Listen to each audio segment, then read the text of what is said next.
Ang lalaking ito ay umikot para mangutang ng pera sa lahat ng mafia boss at loan shark sa buong lungsod. Isinanlapan niya ang bahay ng kanyang mga magulang, lahat ng kanyang pag-aari. Sa paningin ng iba, mukha siyang baliw, parang isang sugarol na malapit ng matalo ang lahat at malamang ay hindi na mabubuhay ng sapat para magsisi. Pero ang totoo, pinaglaruan silang lahat ni Chen Xiao. Ngayon ay mayroon siyang 20 milyon yuan at gagastusin niya itong lahat sa pagkain. Nakakabaliw pakinggan. Di ba? Bakit naman kakailanganin ng sinuman ng ganoon karaming pagkain? Pues ganito kasi yon. Bumalik sa nakaraan si Chen Xiao. At sa pagkakataong ito, mayroon siyang espesyal na kapangyarihan, isang subspace kung saan pwede siyang mag-imbak ng walang limitasyong pagkain at walang panis. At ang mas mahalaga, alam niya kung ano ang paparating. Sa loob lang ng isang buwan, tatama ang isang heat apocalypse. Kapag nangyari yon, mawawala ng halaga ang pera at ari-arian. Ang tanging mahalaga na lang ay pagkain at tubig. Mga sikat na tao, bilyonaryo, wala na itong kwenta. Lahat sila ay magmamakaawa para lang sa isang bote ng tubig. At ngayon, ayaw na ni Chen Xiao na matulad sa dati. Sa nakaraan niyang buhay, inaksaya niya ang lahat para sa isang babae na walang inisip kundi ang sarili. At nang dumating ang apokalipsis, ipinagkanulo siya nito ng walang pag-aalinlangan. Hindi na niya ulitin ang pagkakamaling iyon. Kaya ano ang una niyang ginawa sa lahat ng perang yon? Dumiretso siya sa isang tindahan para bilhin ang lahat ng pinakamahal na ice cream dito. Sa nakaraan niyang buhay, sobrang hirap niya para bilhin ang mga ito, at sa halip ay ibinili niya ito para sa isang babaeng nagdangalang Liu Wanqing. Ngayon ay naisipan ng ating bida na pagbigyan ang sarili. Nang kutyain ng tindera at ng isang customer ang suot niya, hindi nakipagtalo si Chen. Umorder siya ng 0 piraso ng bawat item sa tindahan.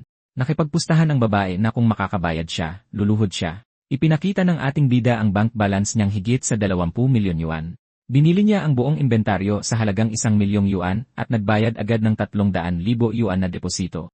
Nilibre ni Chen Xiao ng ice cream ang lahat ng babae sa tindahan maliban sa isa na nanlait sa kanya. Dahil dito, napilitan ng babae na tuparin ang pustahan niya at lumuhod sa sahig sa harap niya. Maya-maya, habang nakaupo sa isang park bench, ipinakita ng ating bida ang kanyang alas.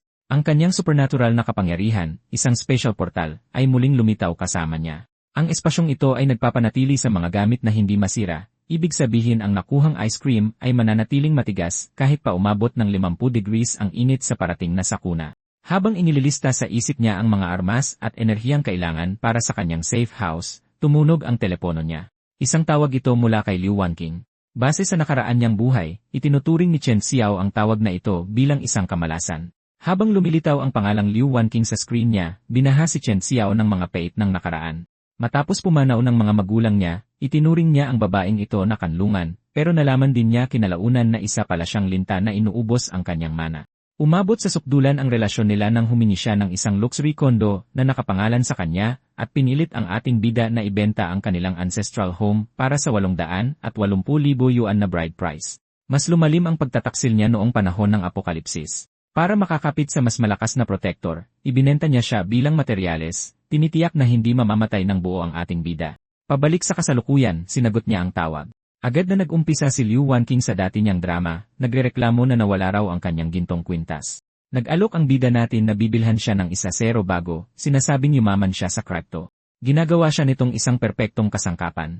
Sinabi ni Chen na kailangan niya ng testigo para masiguro ang isang investment at inalok siya ng 5% processing fee para sa kanyang pirma. Dahil kasalukuyan siyang nagbibigay serbisyo sa isang matandang lalaki para sa 5,000 wen, ang alok na kumita ng 50,000 para lang pumirma ay masyadong nakakatukso para tanggihan. Inakala niyang hindi siya magagawang lokohin ni Chen Xiao kaya pumayag siya nang hindi alam na naglalatag ito ng patibong. Habang gumagalaw na ang planong iyon, itinuon ng ating bida ang kanyang atensyon sa kaligtasan. Nakipagkita siya sa isang arkitekto na nagpapakilalang defense master ng mga bilyonaryo. Dahil ang paparating na sakuna ay may dalang matinding init at pagguho ng lipunan, matindi rin ang mga kinakailangan.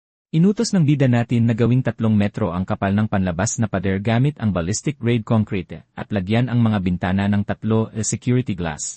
Para makasigurong mabubuhay, nagpa-install siya ng bubong na may solar panels, sariling generator, at isang military grade air filtration system. Iginigit niya na magkaroon ng self-sustaining ecosystem na may oxygen supply na tatagal ng 72 oras at mga water recycling unit. Naisip ng arkitekto na praning lang si Chen, pero nabago ang isip niya dahil sa 1 milyon yuan na deposito. Kinonsinti pa ito ng bida natin, sinasabi sa lalaki na siya na ang magdikta ng presyo para sa huling bayad. Alam niyang kapag nagunaw na ang mundo, wala nang huling tseke na mawi-withdraw. Habang nagsisimula ang konstruksyon, napagtanto ni Chen Xiao na walang kwenta ang isang kuta kung walang proteksyon. Habang madali lang mag-imbak ng pagkain at gamot, ang pagkuha ng mga baril ay isang hamon. Kinontak ng bida natin ang isang black market dealer na kilala bilang Sweet Sauce at nagpunta sa isang mataong distrito para sa pagkikita nila ng 8 yen. Naantala ang pagkikita nang biglang may bumanggang isang dalaga sa kanya, tumatakbo mula sa isang grupo ng mga siga. Pinalibutan nila siya, inaakusahang ng daya sa teritoryo nila. Habang nagmamakaawa siyang humingi ng tulong, namukhaan siya ng bida natin. Siya ay si Liu Yu, at ang pagpapakita niya sa ganitong lugar ay hindi inaasahan. Si Liu Yu, isang dating kaklase noong middle school, ay napalibutan ng mga siga sa isang eskinita. May hawak na bat ang isa habang sinasabunutan naman siya ng isa pa. Nagpa siya si Chen Xiao na makialam habang humihingi ng pera ang leader, at nagmungkahi ang isang tauhan na bayaran niya ito gamit ang kanyang katawan. Humarap ang ating bida at inutusan silang pakawalan siya. Hindi ikinatuwa ng mga siga ang pakikialam na ito. Sumugod ang isa kay Chen na may nakataas na kamao pero naiwasan niya ito.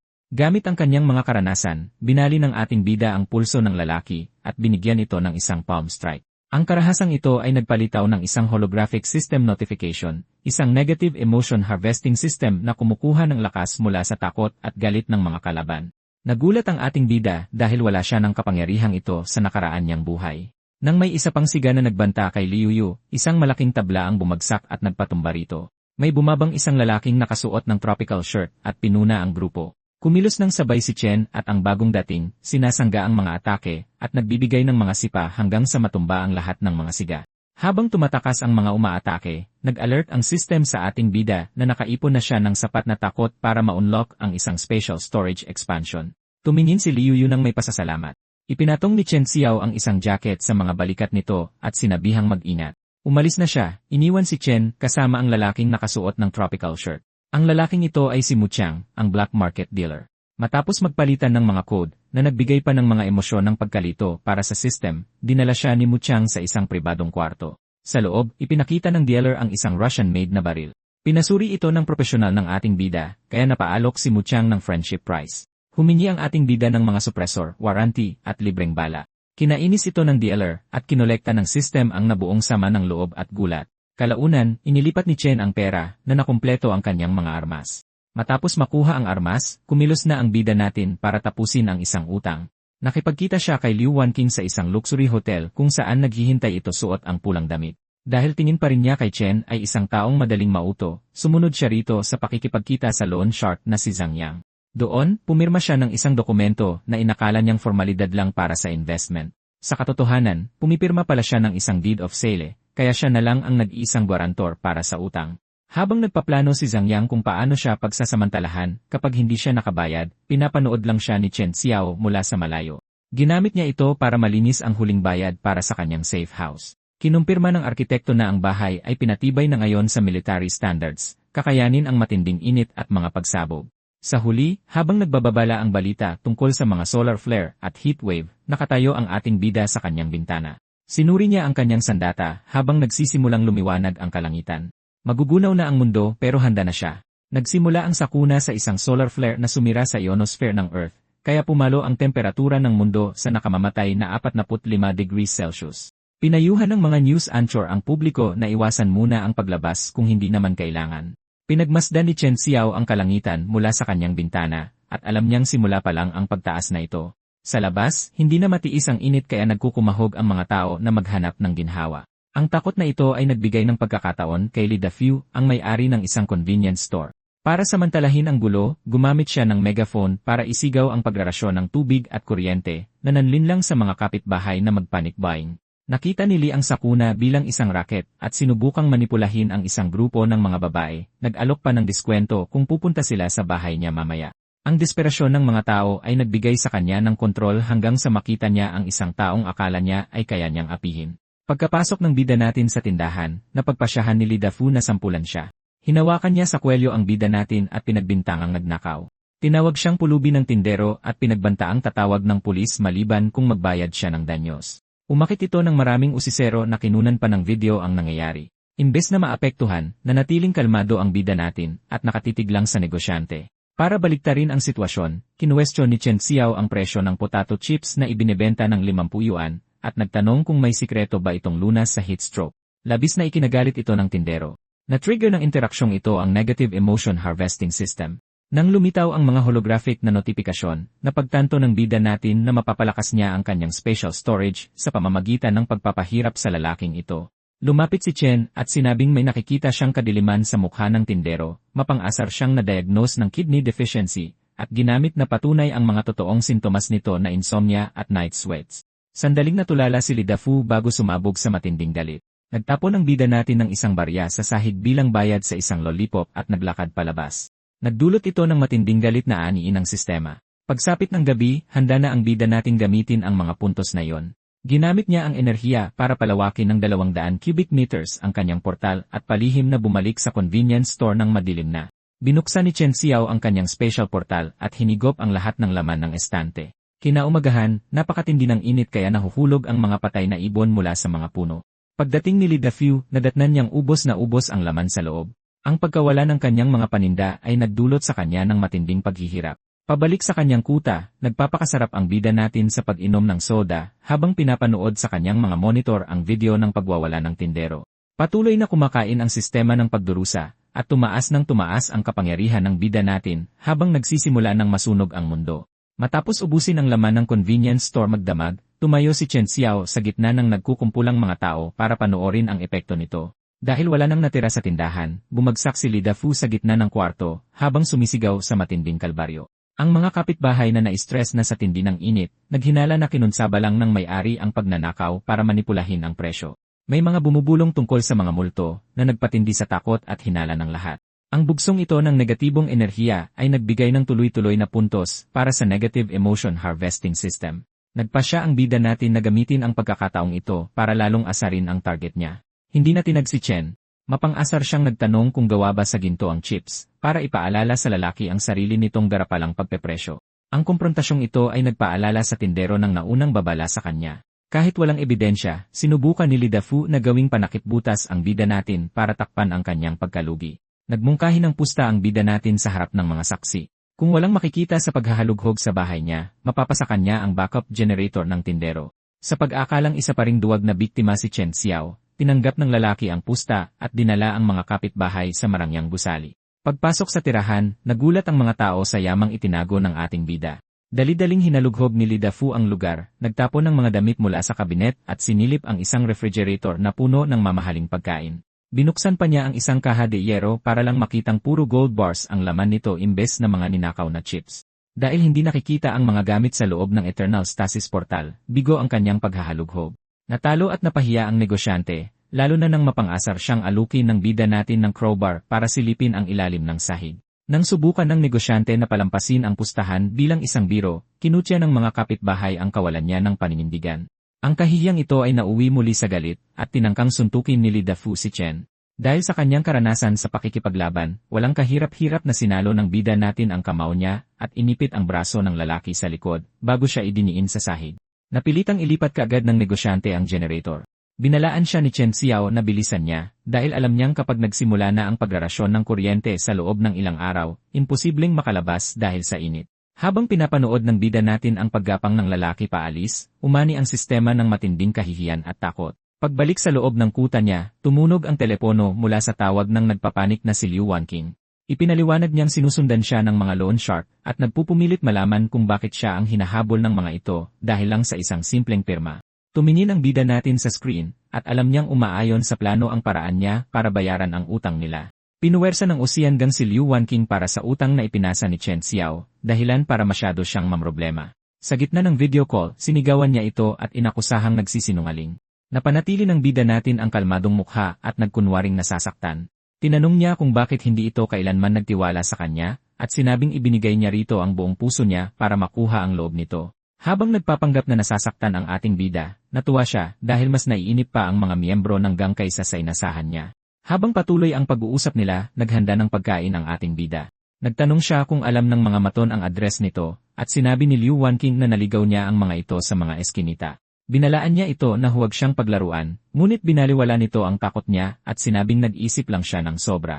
Nag-iba ang sitwasyon nang makita nito ang hapagkainan niya. Dahil nakaupo si Chen sa isang marangyang hapunan ng inihaw na salmon at kanin, labis siyang nagulat. Sa gitna ng global heat wave kung saan salat sa supply, ang makakita ng malamig na soda at sariwang isda ay nagpatakam sa kanyang kasakiman.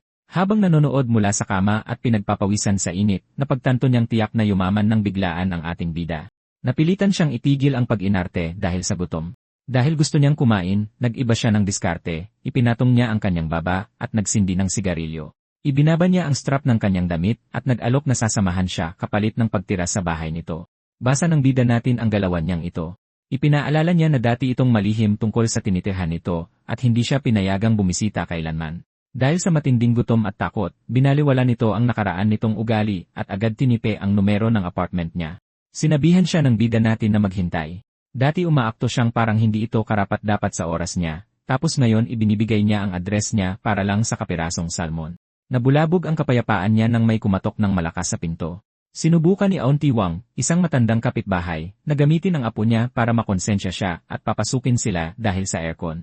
Iginiit niyang dapat magtulungan ang magkakapitbahay, pero matalas ang memorya ni Chen Xiao. Dahil minsan na siyang pinahiya ng babaeng ito, at ang ina niya, dahil sa pangongolekta ng mga plastik na bote, wala siyang naramdamang awa. Ipinaalala ng bida natin kung paano nila ipinahabol sa gwardiya ang mag-ina noon bago padabog na isinara ang pinto.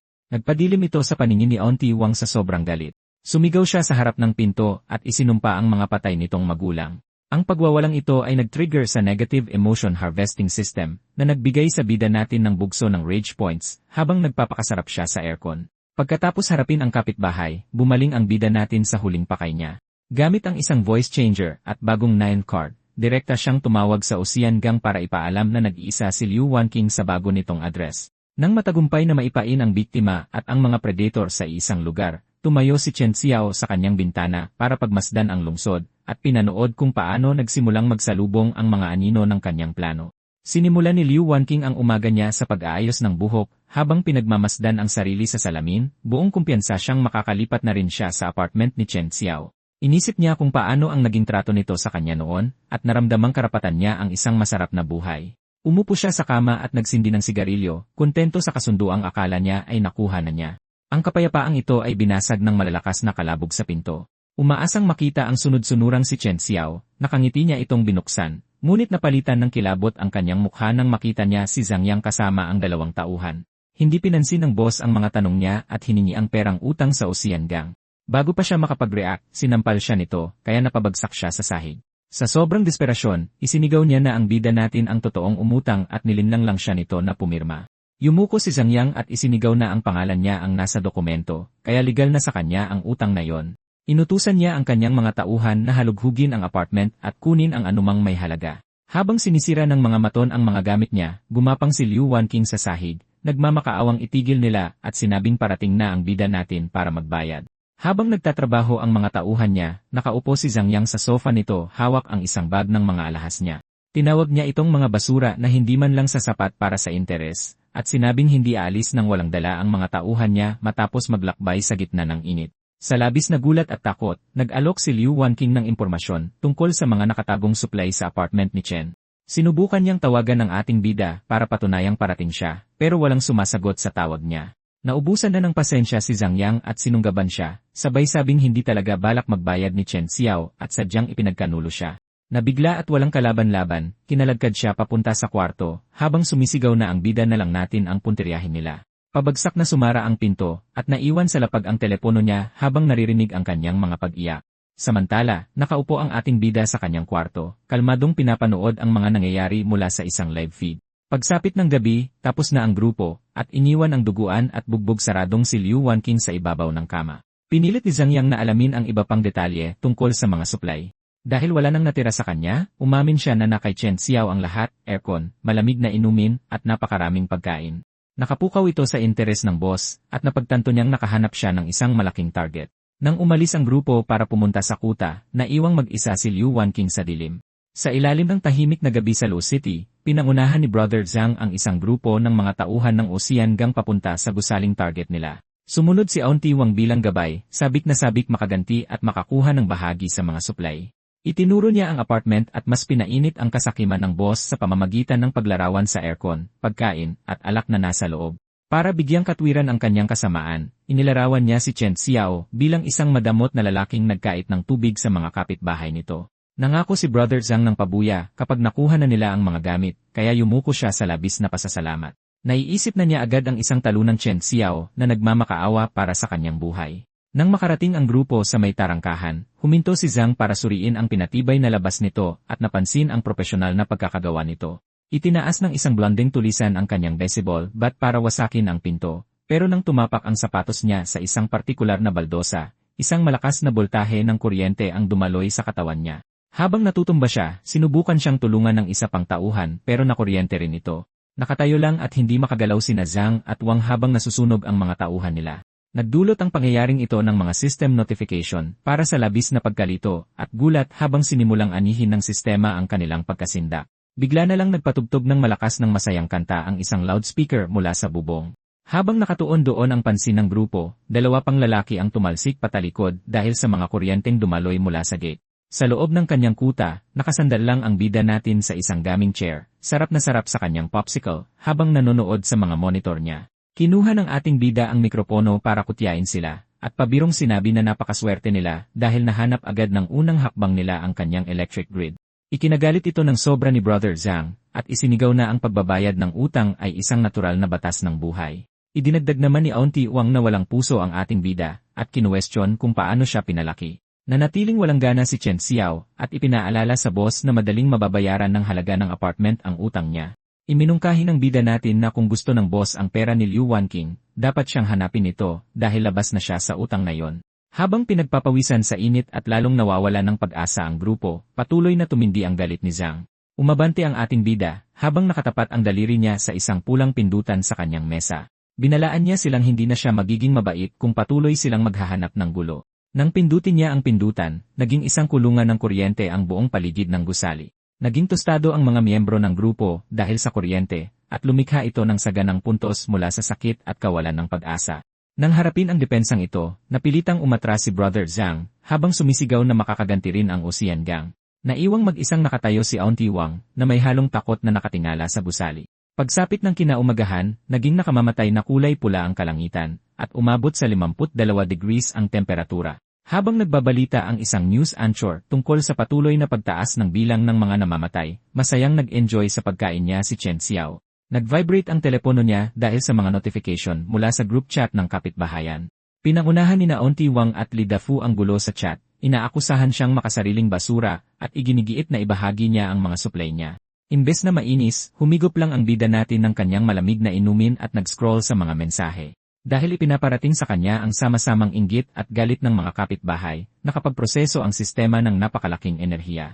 Inabisuhan ng screen ang ating bida na lumagpas na sa 1,000 ang mga puntos niya at nagsimulang kalkulahin ang isang malaking pabuya. Sinimulan ni Chen Xiao ang araw sa pamamagitan ng pagyayabang ng kanyang napakaraming imbak na pagkain sa buong kapitbahayan. Tumayo siya sa harap ng isang bukas na malaking refrigerator na puno ng mga sariwang gulay, prutas, at malamig na inumin, tapos nagpadala siya ng litrato sa group chat. Nagdulot ito ng biglaang pagbaha ng mga desperadong mensahe. Habang nagmamakaawa para sa mga supply ang ibang mga kapitbahay, sinubukan siyang konsensyahin ni Auntie Wang at sinabing bumibigay na ang mga binti nito. Mahigpit namang humingi ng 2 kahon ng tubig ang may-ari ng tindahan na si Li Dafu. Hindi na tinag ang ating bida at sinabing hindi siya nagpapatakbo ng isang charity. Dahil malinaw niyang sinabi na kailangan ng pantay na palitan at bawal ang mga palamunin, sumabog sa galit ang chat. Tinawag siya ni Li Dafu na isang makasariling tarantado, at iginiit ni Auntie Wang na makakarma rin siya dahil hinahayaan lang niya silang mamatay. Binaliwala ng ating bida ang mga pagbabantang ito at sumandal lang sa kanyang couch. Nagkaroon ng mas malaking silbi ang matinding galit ng kapitbahayan. Ang pagbugso ng galit na ito ang nagtulak sa Negative Emotion Harvesting System sa 3,000 points na nagpalabas ng isang skill upgrade na tinatawag na Special Ren. Ang abilidad na ito ay nagpapahintulot kay Chen Xiao na lumikha ng maninipis na siwang sa hangin upang hatiin ang anumang bagay sa loob ng 3 metrong distansya. Upang subukan ang bagsik nito, iwinasiwas ng ating bida ang kamay niya patungo sa isang mansanas sa mesa. Isang puting arko ng enerhiya ang kumislap sa kwarto at perpektong hiniwa ang prutas sa dalawa.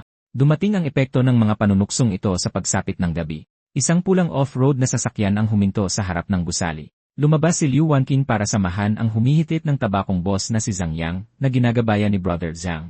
Nang magtanong ang boss kung ito na ba ang tirahan ng target, kinumpirma ng gabay ang lugar. Upang mas ilayo pa ang sarili mula sa kanyang nakaraan, minaliit ni Liu si Chen bilang isang walang kwentang basura at lihim na isinumpa na ngayong gabi siya mamatay. Mas naging magulo ang sitwasyon nang makita ni Li Dafu at ng isa pang kapitbahay ang grupo. Udyok ng pagnanasang makaganti, nag-alok silang magsilbing mga tagapagmatsyag.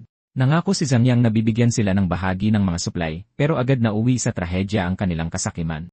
Nang magmartsa ang buong puwersa sa hallway, sinimulang looban ng mga tulisan ang bawat kwartong madaraanan nila. Nang mapagtanto ni Li Dafu na ninanakawan ng mga lalaki ang sarili niyang bahay at pilit na nagreklamo, sinabihan siya ng mga tulisan na pagmamay-ari na ng boss ang buong gusali. Itinulak palayo si Auntie Wang at tinawag na tulisan ng mga lalaking inasahan niyang tutulong sa kanya. Dahil sa pagtatraidor na ito, napabagsak si Li Dafu sa hallway at naiyak sa sariling katangahan. Sa loob ng kuta, nanatiling kalmado si Chen Xiao. Nang magtipon ng grupo sa labas ng pinto, kaswal lang siyang gumamit ng special power para magtapon ng isang sofa upang magsilbing harang. Nanatili siyang nakaupo at tinapos ang kanyang pagkain, kahit na pinuntahan na siya ni Zhang Yang at ng mga armado nitong tulisan. Nang mayabang nahingi ng boss ang mga supply kapalit ng mabilis na kamatayan niya, dahan-dahang pinunasan ng bida natin ang mukha niya ng isang napkin. Pangungutya niyang sinabi na isang kabastusan ang pag-abala sa kumakain, na naging dahilan para magalit ang boss at inutos sa mga tauhan niya na lumpuhin siya. Sumugod ang mga tulisan, pero gumalaw ng nakakabulag na bilis ang ating bida. Hinawakan niya ang braso ng unang umatake at ibinagsak ang ulo nito sa sahig na bato. Nang iamba ng ikalawang lalaki ang isang mace na may mga tinik, umiwas si Chen at nagpakawala ng isang malakas na sipa sa dibdib nito. Eksakto namang iminasiwas ng isang maskuladong tulisan ang isang higanting palakol sa ulo niya, kaya naghanda ang bida natin na gumamit ng special ren.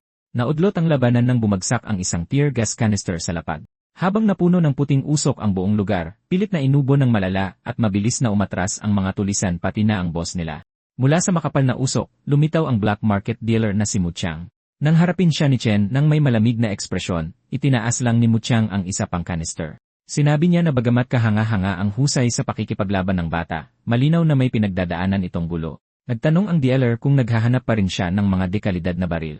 Matapos ubusin ang mga kalaban sa pinto niya, bumalik si Chen Xiao sa kanyang kuta para abutan ng isang malamig na bote ng tubig si Mu Chang. Namangha ang dealer sa karangyaang tinatamasa ng ating bida sa kabila ng init, pero nanatiling nakatutok si Chen sa usapang negosyo. Mahigpit niyang inusisa kung bakit napunta si Mu Chang sa teritoryong ito. Ipinaliwanag ng dealer na sinusundan niya ang kalabang boss na si Liu Haifeng, kung saan kinukuha ng mga tauhan nito ang mga negosyo niya. Nang makita niyang papunta sa gusali ang grupo, sinundan niya sila at napagtantong ang bida natin ang pinupuntirya. Napansin ni Mu Chang na kahanga-hanga ang mga imbak na supply, pero nilinaw niyang wala siyang balak na mangialam ng sikreto. Sa halip, ibinunyag ng dealer na nag-imbak si Boss Liu ng purified water, na naging pangunahing pera habang lalong tumataas ang temperatura. Nagmungkahi siya ng isang pagsasanib puwersa kung saan siya ang mamamahala sa pagbebenta, habang ang ating bida naman ang kukuha sa mga ito. Kapag nakuha na ang tubig, imbak nila ito sa kuta. Sumang-ayon si Chen Xiao pero iginiit ang 90 DS na Haitian sa kita pabor sa kanya. Ang demandang ito ay nagpagulat ng husto kay Mu Chang na nag-trigger ng 640 puntos para sa sistema. Nang magsimulang maglakad palayo si Chen, nanaig ang pagiging desperado ng dealer. Napaluhod siya sa lapag at nagmakaawa para sa 820 na Haitian para lang makakain siya. Dahil alam niyang nakakalamang ang bida natin, napagtanto ni Mu Chang na wala na siyang mahahanap na mas mabuting partner. Sa wakas ay tinanggap ni Chen ang kasunduan, pero may isang kondisyon. Siya ang unang pipili sa anumang bagong stock, at ang mga tira na lang ang ibebenta. Nang matapos ang usapan, pumunta silang dalawa sa isang mataas na lugar para magmanman sa kuta ni Liu. Itinuro ni Mu Chang ang trading zone kung saan nakikipagpalitan ng mga gamit ang mga tao para mabuhay. Napansin din niya na maraming babae, kasama na si Liu Wanqing, ang dinakip doon. Habang nanonood sila, lumabas si Liu Wanqing na nakapulang damit, umiiwas ng tingin habang yakap-yakap siya ng isang lalaking nakasuit. Sa likod ng main complex ay ang water storage zone, kahit na hindi pa sigurado si Mu Chang kung saan talaga ito. Nagdesisyon ang bida natin na pumasok ng mag-isa habang gumagawa ng panggulo ang partner niya. Nagtaka ang dealer kung paano ililipat ng isang tao ang ganoong karaming tubig, pero tumalon si Chen Xiao sa dilim at sinabing may sarili siyang paraan. Naka-black shirt at baseball cap, sinubukan ng bida natin na magtago sa mga shipping container, pero pinigilan siya ng isang guard na may shotgun. Nang sabihin niyang pinadala siya ni Boss Liu para i-check ang mga tubig, pinagtawanan lang siya ng guard. Dahil pagod na sa kasasalita, nagpa siya ang bida natin na subukan ang kanyang special rend ability. Ikinumpas niya ang kanyang kamay sa hangin, at naglabas ng enerhiyang tumama sa guard. Kumita ito ng 50 points of horror at 50 points of pain habang bumabagsak ang lalaki. Nakuha ng Inday ang atensyon ng isa pang guard, pero nagpaulan si Chen ng maraming energy slashes, at nakakuha ng 200 points ng terror at despair. Habang umaalingaw ang mga putok ng baril at nagdagsaan ang mga tauhan, nagtago si Chen Xiao sa isang sulok. Biglang may isang kamay na sumenya sa kanyang tumahimik. Si Liu Yu iyon, at ipinaliwanag niyang nahuli siya at pinaglinis doon, kaya nakabisado niya ang pasilidad.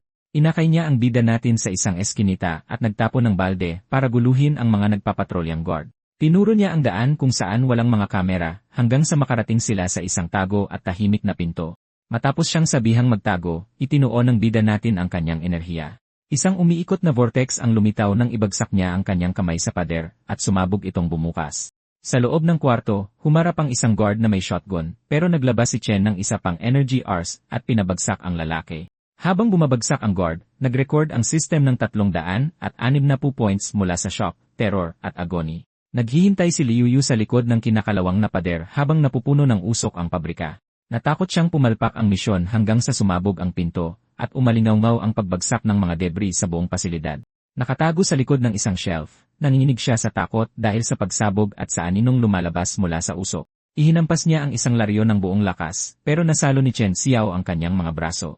Nananatiling kalmado ang bida natin at sinabing tapos na ang trabaho, saka siya inakay paalis. Para hudyat sa susunod na plano, tumakbo ang bida natin sa gitna ng apoy at nagpaputok ng baril sa langit. Nilinawan nito ang pabrika at nagsilbing senyales para kay Muchang na nanonood mula sa bubong. Sa sobrang bilib, itinulak ng dealer mula sa bubong ang isang cart na puno ng mga nag-aapoy na Molotov cocktail. Pumaulan ng mga firebomb sa warehouse, kaya naging parang impyerno ang buong lugar. Nataranta ang mga tauhan dahil sa nangyari, kaya nakahanap ng pagkakataon si Chen Xiao na akayin si Liu Yu papunta sa South Gate gamit ang isang makipot na eskinita.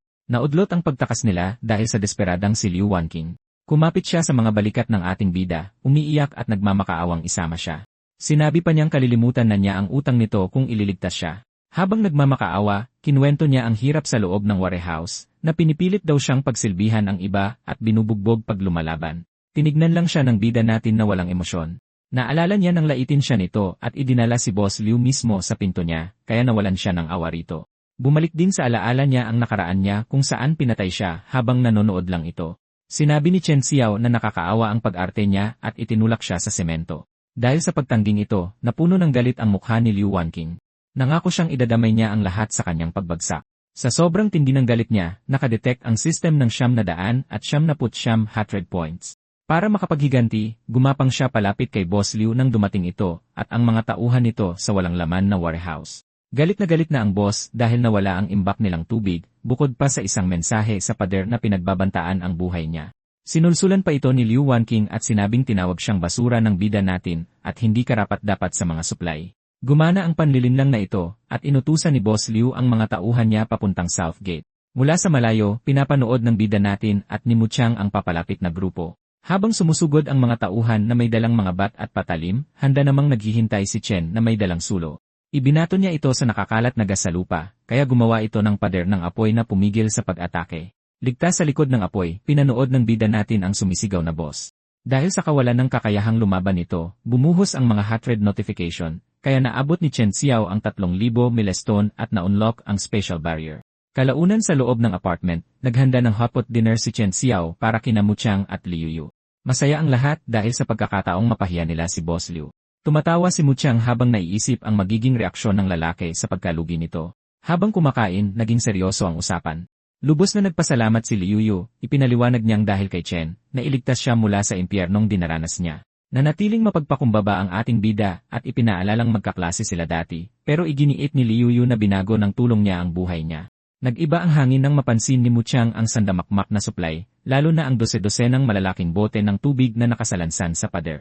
Nagtaka siya kung paano nasimot ng bida natin ang buong warehouse ng mag-isa. Pagkatapos ng sandaling katahimikan, ipinagkibit balikat ni Chen Xiao ang pagtataka nito at sinabihang mag-focus na lang sa paglilipat ng mga supply. Nang tanungin tungkol sa nakaraan niya, inamin ni Liu Yu na nawala ang mga magulang niya sa isang aksidente pagkatapos ng graduation. Ang malungkot na usapan ay naudlot ng isang orange na ilaw na nag-reflect sa mga bintana. Naging isang malaking apoy ang kalangitan. Pinalibutan ni Boss Liu ang buong apartment block ng apoy, dahil desidido siyang sunugin ang buong lugar mapalabas lang ang bida natin.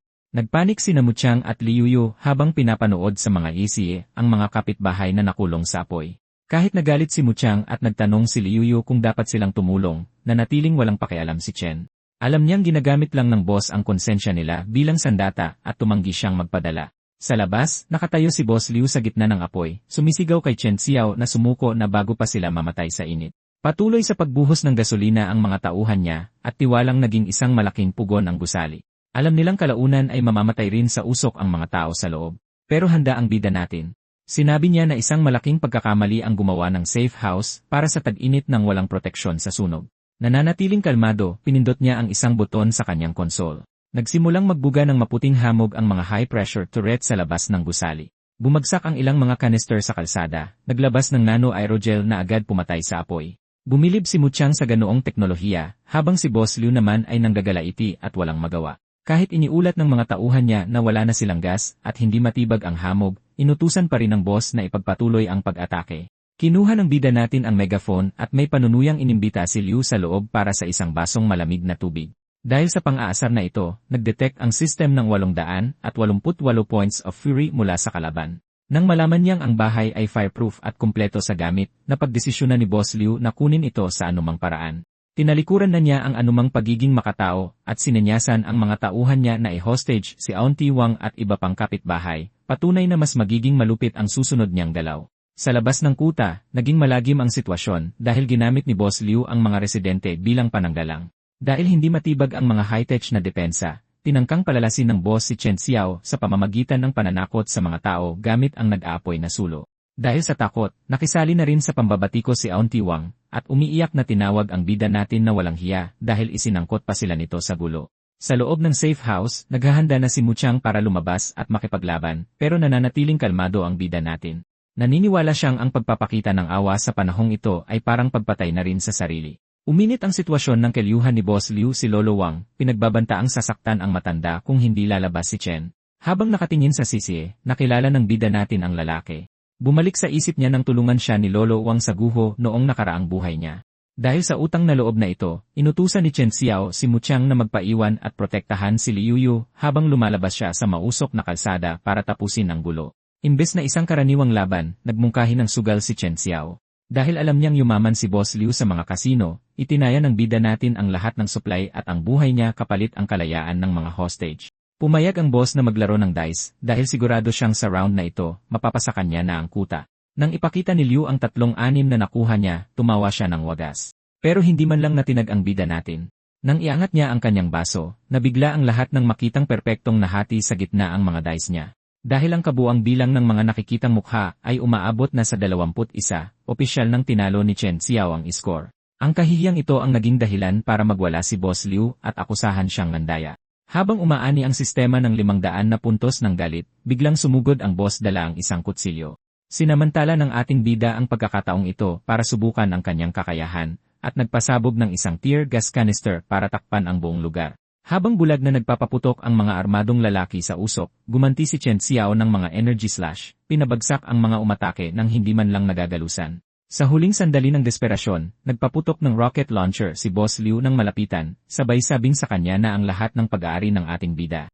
Sa labis na takot ng buong gang, nadurog ang misil laban sa isang hindi nakikitang pader ilang pulgada lang mula sa mukha ni Chen. Ito ang unang paglabas ng special barrier, at iniwan itong nakatayo ng kalmado ang ating bida sa gitna ng mga guho. Dahil tuluyan na niya silang nalampasan, tinuyan ni Chen Xiao ang boss sa pagtatangka nitong umurong sa usapan at ginamit ang kanyang kapangyarihan para maghulog ng espada sa paanan ng lalaki. Nang mapagtantong wala siyang panama sa direktang laban, nag-iba ng ugali si Boss Liu at itinago ang kanyang takot sa pamamagitan ng isang pilit ng ngiti. Sinubukan niyang palabasin na isa lamang hindi pagkakaintindihan ang karahasan, umaasang makukuha ang ating bida bilang kasosyo para mabawi ang kanyang mga nalugi. Nakatayo sa itaas niya ang ating bida habang may hawak na espada, habang desperadong nakikipagtawaran ang lalaki para sa kanyang buhay. Nahaharap si Boss Liu sa isang sitwasyong hindi niya kailanman maipanalo. Sinubukan niyang makipagkasundo sa pag-aalok ng isang kasunduan, ipinapaliwanag na ang pagpatay sa kanya ay pagsasayang lang ng yaman at iginigiit na siya ang susi para mabuhay ng maayos sa bagong mundong ito. Dahil ang simpleng impeksyon ay isang tiyak na kamatayan, inilabas niya ang kanyang baraha. Isang lihim na imbak ng antibiotics, kabilang ang penicillin at cephalosporin. Inalok ni Liu na hatiin ang mga gamot kung palalampasin siya ng ating bida, idinidiin na siya lang ang nakakaalam ng passcode papasok sa warehouse ng West District. Tumugon ang ating bida sa pamamagitan ng pagpatong ng kamay sa balikat ng lalaki at lumapit ng bahagya. Inamin niyang ang gamot ay may malaking halaga, pero ipinaalam niya kay Liu na ang sarili niyang imbak ay mas malaki pa sa inaakala ng sinuman. Nang makakita ng pagkakataon, nagmungkahi si Liu ng isang pagsusosyo, at pumayag si Chen Xiao na tapusin na ang labanan doon. Umatras ang boss papunta sa kanyang mga tauhan, kumpiyansa sa kanyang kakayahang magpalipas ng oras. Ngunit habang pinapanood silang umalis ng ating bida, alam niyang hindi na niya kailangan ng passcode, lalo't kaya ng kapangyarihan niyang lampasan ang kahit anong pinto. Bago bumalik sa loob, kinausap muna ng ating bida si Lolo Wang. Hinawakan niya ang mga kamay ng matanda at siniguradong tapos na ang panganib. Habang nag-aalok si Lolo Wang na tumulong sa mga maliliit na gawain para mabayaran ang utang na loob, isang abiso mula sa sistema para sa fear points ang lumitaw sa itaas ni Tita Wang na nanonood ng may masamang balak. Pinayuhan ni Chen Xiao ang matanda na umuwi at ikandado ang kanyang mga pinto, mas piniling hindi muna pansinin ang puot ng buong kapitbahayan. Samantala, sa isang eskinita, lumitaw na ang tunay na motibo ni Boss Liu. Tinuyan niya si Chen at sinabi sa tauhan niyang si Pineapple Head, na plano niyang tapusin ang binata sa sandaling makuha niya ang mga supply. Nang mapansing hindi kayang galusan ng mga armas ang kanyang target, inutusan ng boss ang kanyang mga tauhan na imbestigahan ang background ng binata. Naputol ang kanyang mga plano. Mataas sa isang bubungan, pinapanood ni Chen Xiao ang grupo sa gitna ng dilim. Itinuon niya ang kanyang enerhiya at gumawa ng special rend, nagpadala ng isang tahimik at hindi nakikitang puwang sa hangin na tumama kay Boss Liu mula sa malayo. Isang itim na likido ang sumabog mula sa dibdib at bibig ng boss habang pinipisa ng special tear ang kanyang mga internal organ. Bumagsak siyang patay noon din, kaya't nagtatakbo ng sumisigaw ang mga natatakot niyang tauhan sa gitna ng gabi. Tumingin sa ibaba ang ating bida at bumulong ng isang huling pamamaalam. Kinalaunan sa loob ng apartment, iniulat sa telebisyon na tuluyan nang nawawalan ng kontrol ang pandaigdigang krisis sa init. Pinapayuhan ng broadcast ang mga mamamayan na lumikas papuntang Hilaga o manatiling ligtas sa kani-kanilang tahanan. Alam ng ating bida na walang patutunguhan ang mga shelter ng gobyerno at ang paghihintay ng ililigtas ay isa lamang ilusyon. Nauunawaan niya na ang totoong bangungot, ang mga heat-resistant na mutant at mga nagising na tao na naglalaban-laban para sa mga yaman ay nagsisimula pa lamang. Ang kaguluhang ito ay makikita mismo sa kanyang pintuan. Isang grupo ng mga kapitbahay ang nagtipon-tipon sa pasukan, sumisigaw at ginigiit na ibahagi niya ang kanyang kuta, pagkain at tubig. Napagdesisyonan nilang magpapalitan silang tumira sa loob ng kanyang santuwaryo. Sa halip na matakot, nanatili lang ang ating bida sa kusina habang nagluluto ng steak. Kumuha siya ng litrato ng kanyang hapunan at ipinadala ito sa chat group ng mga kapitbahay na nag-udyok sa napakaraming puntos ng inggit, galit at kawalan ng pag-asa na aanhin ng kanyang sistema. Habang sumusumpa ang isang kapitbahay sa labas na papatayin siya, walang pakialam na nagpatuloy lang si Chen. Para sa kanya, walang halaga ang kanilang galit. Habang nakahawak ang kanyang kamay sa doorknob, naghanda na ang ating bida na lumabas para suriin ang warehouse sa West District. Paglabas ni Chen Xiao sa kanyang gusali, natagpuan niyang naghihintay ang isang grupo ng mga siga. Sumugod ang kanilang pinuno dala ang isang kutsilyong pangkarning panghiwa, ngunit agad siyang napahiya sa galing ng ating bida. Sa isang mabilis na ganti, biglang lumitaw sa likuran ng lalaki ang binata, binali ang pulso nito, at pinatalsik ito palayo. Nang sinubukan siyang tambangan ng isa pang umatake, sinalo ito ni Chen sa kalagitnaan ng pagwasiwas at agad siyang idiniin sa lupa. Sa napakabilis na paggalaw, pinatumba ng ating bida ang mga natitirang tauhan, iniwang nakahandusay ang grupo sa simento. Sumigaw ang isang nakaligtas na sobrang daming saksi para makalusot si Chen Xiao sa ginawa niya. Nag-udyok ito ng isang abiso sa sistema para sa takot, ngunit nanatiling walang pakialam ang ating bida. Nang magtanong ang nakaligtas kung tatapusin ba niya sila, tiningnan siya ng ating bida ng may malamig na tingin. Para sa kanya, ang mabilis na kamatayan ay masyadong maawain. Sa halip, hinayaan niya silang mabulok sa init. Sa pagitan ng nakakapasong init at mga nakabukas na sugat, alam niyang lilitaw ang impeksyon sa loob lamang ng ilang araw. Naglakad siya palayo, iniiwan ang mga lalaking nakabilad sa araw. Matapos ayusin ang abalang iyon, nagtungo ang ating bida sa warehouse ng West District para kunin ang imbak na gamot. Pagdating niya, napansin niya ang isang security camera at binasag ito gamit ang special hours bago gumawa ng pattern sa pangunahing gate para patayin ang mga sensor. Ngunit habang tinutulak niyang buksan ang pinto, nagsimulang kumalat ang makapal at berdeng usok sa sahig. Ang nakalalasong usok ang nagpuwersa kay Chen na umubo ng umubo at bumagsak siya sa kanyang mga tuhod. Habang lumalabo ang kanyang paningin, may mga aninong lumitaw sa gitna ng usok. Isang lalaking nakasuot ng gas mask ang yumuko sa kanya para magturok ng likido sa kanyang braso. Ang estrangherong ito ay isang mananaliksik na nagngangalang Lin Guodong. Pagkagising ni Chen Xiao, ipinaliwanag ng propesor na ang nerve gas ay proteksyon para sa kanyang lab kung saan pinag-aralan niya ang ebolusyon ng tao sa matinding kapaligiran. Ipinakilala niya ang kanyang assistant na si Surui, na nakasuot ng kulay ubeng bodysuit. Habang naghihinala ang binata sa kanilang motibo, napakamoderno ng pasilidad, na may mga vat at isang kalansay ng dinosaur sa loob ng tangke. Nag-alok si Professor Lin ng isang regalo bilang paumanhin sa usok, inilalapit ang ating bida sa isang refrigerator na puno ng iba't ibang antibiotics. Inayos ni Chen Xiao ang kanyang bag at umalis nang may maikling pasasalamat, bagamat napansin niya ang misteryosong ekspresyon ng profesor. Pagbalik sa kuta, tiningnan ng pagod na si Chen Xiao ang kanyang telepono at nakita ang chat group ng mga kapitbahay na punong-puno ng pagmamakaawa para sa gamot. Nag-post siya na marami siyang supply pero nilinaw na hindi niya ito ibinebenta. Ito ang naging dahilan para sumabog sa matinding galit sa online ang mga nasugatang siga. Ang alon ng pagkapuot na ito ay lumikha ng pagdagsa ng 79 galit, 200 pagkapuot, at 380 puntos ng inggit para sa sistema. Ngunit habang nagkakalkal sa kanyang mga nakuha ang ating bida, nanlaki ang kanyang mga mata. Nakatago sa ilalim ng bag sa ibaba ng mga gamot ang isang maliit at bilog na tracking device. Natuklasan ni Chen Xiao ang isang metalikong tracking device sa kanyang kagamitan at napagtantong tinutugis siya. Upang makilala kung sino ang mga naghahanap sa kanya nang hindi inilalantad ang kanyang kinaroroonan, ginawang isang kalokohan ng binata ang sitwasyon. Nagtungo siya sa isang kalapit na eskinita at ikinabit ang tracker sa isang pusang gala. Gumana ang kanyang plano. Sa lab, nakatingin ng may pagkadismaya si Professor Lin sa kanyang laptop habang pinapanood ang magugulo at pazigzag na pulang linya sa mapa. Dahil sinusundan ng tracker ang hindi mahulaang paggalaw ng pusa, iniisip ngayon ng siyentipiko kung anong uri ng laro ang ginagawa ng ating bida. Habang nagaganap ang pang-ilitong ito, tuluyan nang nalugmok sa desperasyon ang chat group ng kapitbahayan. Tinutulak ng matinding init ang mga tao sa sukdulan at kumukuha ng mga video ang mga kapitbahay para magmakaawa sa gamot at tubig. Ginamit ng isang ina ang kanyang umiiyak na anak para konsensyahin ang grupo para sa supply at inialok ang isang picture book bilang kapalit. Nananatiling malamig ang pakikitungo ng ating bida, naaalala kung paano ginamit ng babaeng ito ang parehong taktika para mag-imbak ng yaman sa nakaraan niyang buhay. Naging masama ang sitwasyon nang tawagin ng isang kapitbahay si Chen Xiao bilang isang malamig at makasariling lalaki. Hindi tinatablan ng moral blackmail, nagpa siya ang ating bida na ilantad ang pagiging ipokrito ng grupo. Nagpost siya ng litrato mula sa surveillance ni Wang Wei, na palihim na nagtatago ng mga kahon ng tubig at deleta sa pasilyo. Mapang-uyam siyang nag-alok na tutumbasan niya ang kahit anong ibahagi muna ng babae sa grupo.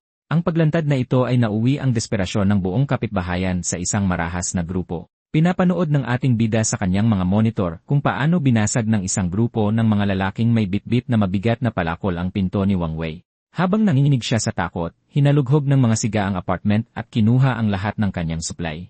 Sa gitna ng gulong ito, tumakas si Liu Yu mula sa kaguluhan at siniguro ang sarili niyang backpack ng mga supply. Lumipat ang atensyon nang magtipon-tipon ang mga kapitbahay sa paligid ng bangkay ng isang kalbong siga, na ngayon ay nabubulok na at pinagpipiestahan ng mga langaw sa init. Habang nagpapanik sila tungkol sa posibleng paglaganap ng salot, dumating ang isang pangkat medikal. Pumasok sa pasilyo sina Professor Lin at Surui na nakasuot ng mga surgical glove. Nagpakilala silang mula sa CIA at humingi ng paumanhin sa pagkaantala. Dahil natatakot ang mga kapitbahay sa posibleng epidemya, agad nilang tiningnan ang profesor bilang isang tagapagligtas. Gumawa sila ng propesyonal na pagsusuri at nagpamigay ng mga disinfectant tablet para makuha ang tiwala ng mga tao. Gayunpaman, sa isip-isip niya, naroon lang siya dahil nagloko ang tracking signal sa lugar na yon. Mula sa isang pinatibay na bintana, nanonood ang ating bida ng may tumitinding hinala. Namukhaan niya ang profesor at napagtanto niyang isang palabas lang malamang ang medical relief na yon. Nakatanggap si Chen Xiao ng hindi inaasahang babala nang tumunog ang phone niya dahil sa text ng isang hindi kilalang sender na sinasabing mag-ingat siya sa doktor. Kinumpirma nito ang kanyang mga pangamba, ngunit nag-iwan ng tanong kung sino pa ang nagtatago sa dilim. Habang nakikita ng ating bida ang kanyang refleksyon sa phone, isang bulto sa malayong rooftop ang nagtututok ng isang high-powered telescope diretsyo sa kanyang kuta. Napagtanto ng ating bida na naiipit siya sa pagitan ng isang mapanganib na siyentipiko at isang misteryosong nagmamasid habang maraming grupo na ngayon ang nakabantay sa bawat galaw niya. Sinubukan ni Chen Xiao na i-trace ang misteryosong sender na nagbabala sa kanya tungkol sa doktor, pero napunta lang ang tawag sa isang automated message. Gumagamit ng virtual number ang subscriber. Dahil sinigurado ng tumawag na itago ang kanyang pagkakakilanlan, napagtanto ng ating bida na wala siyang mapapala.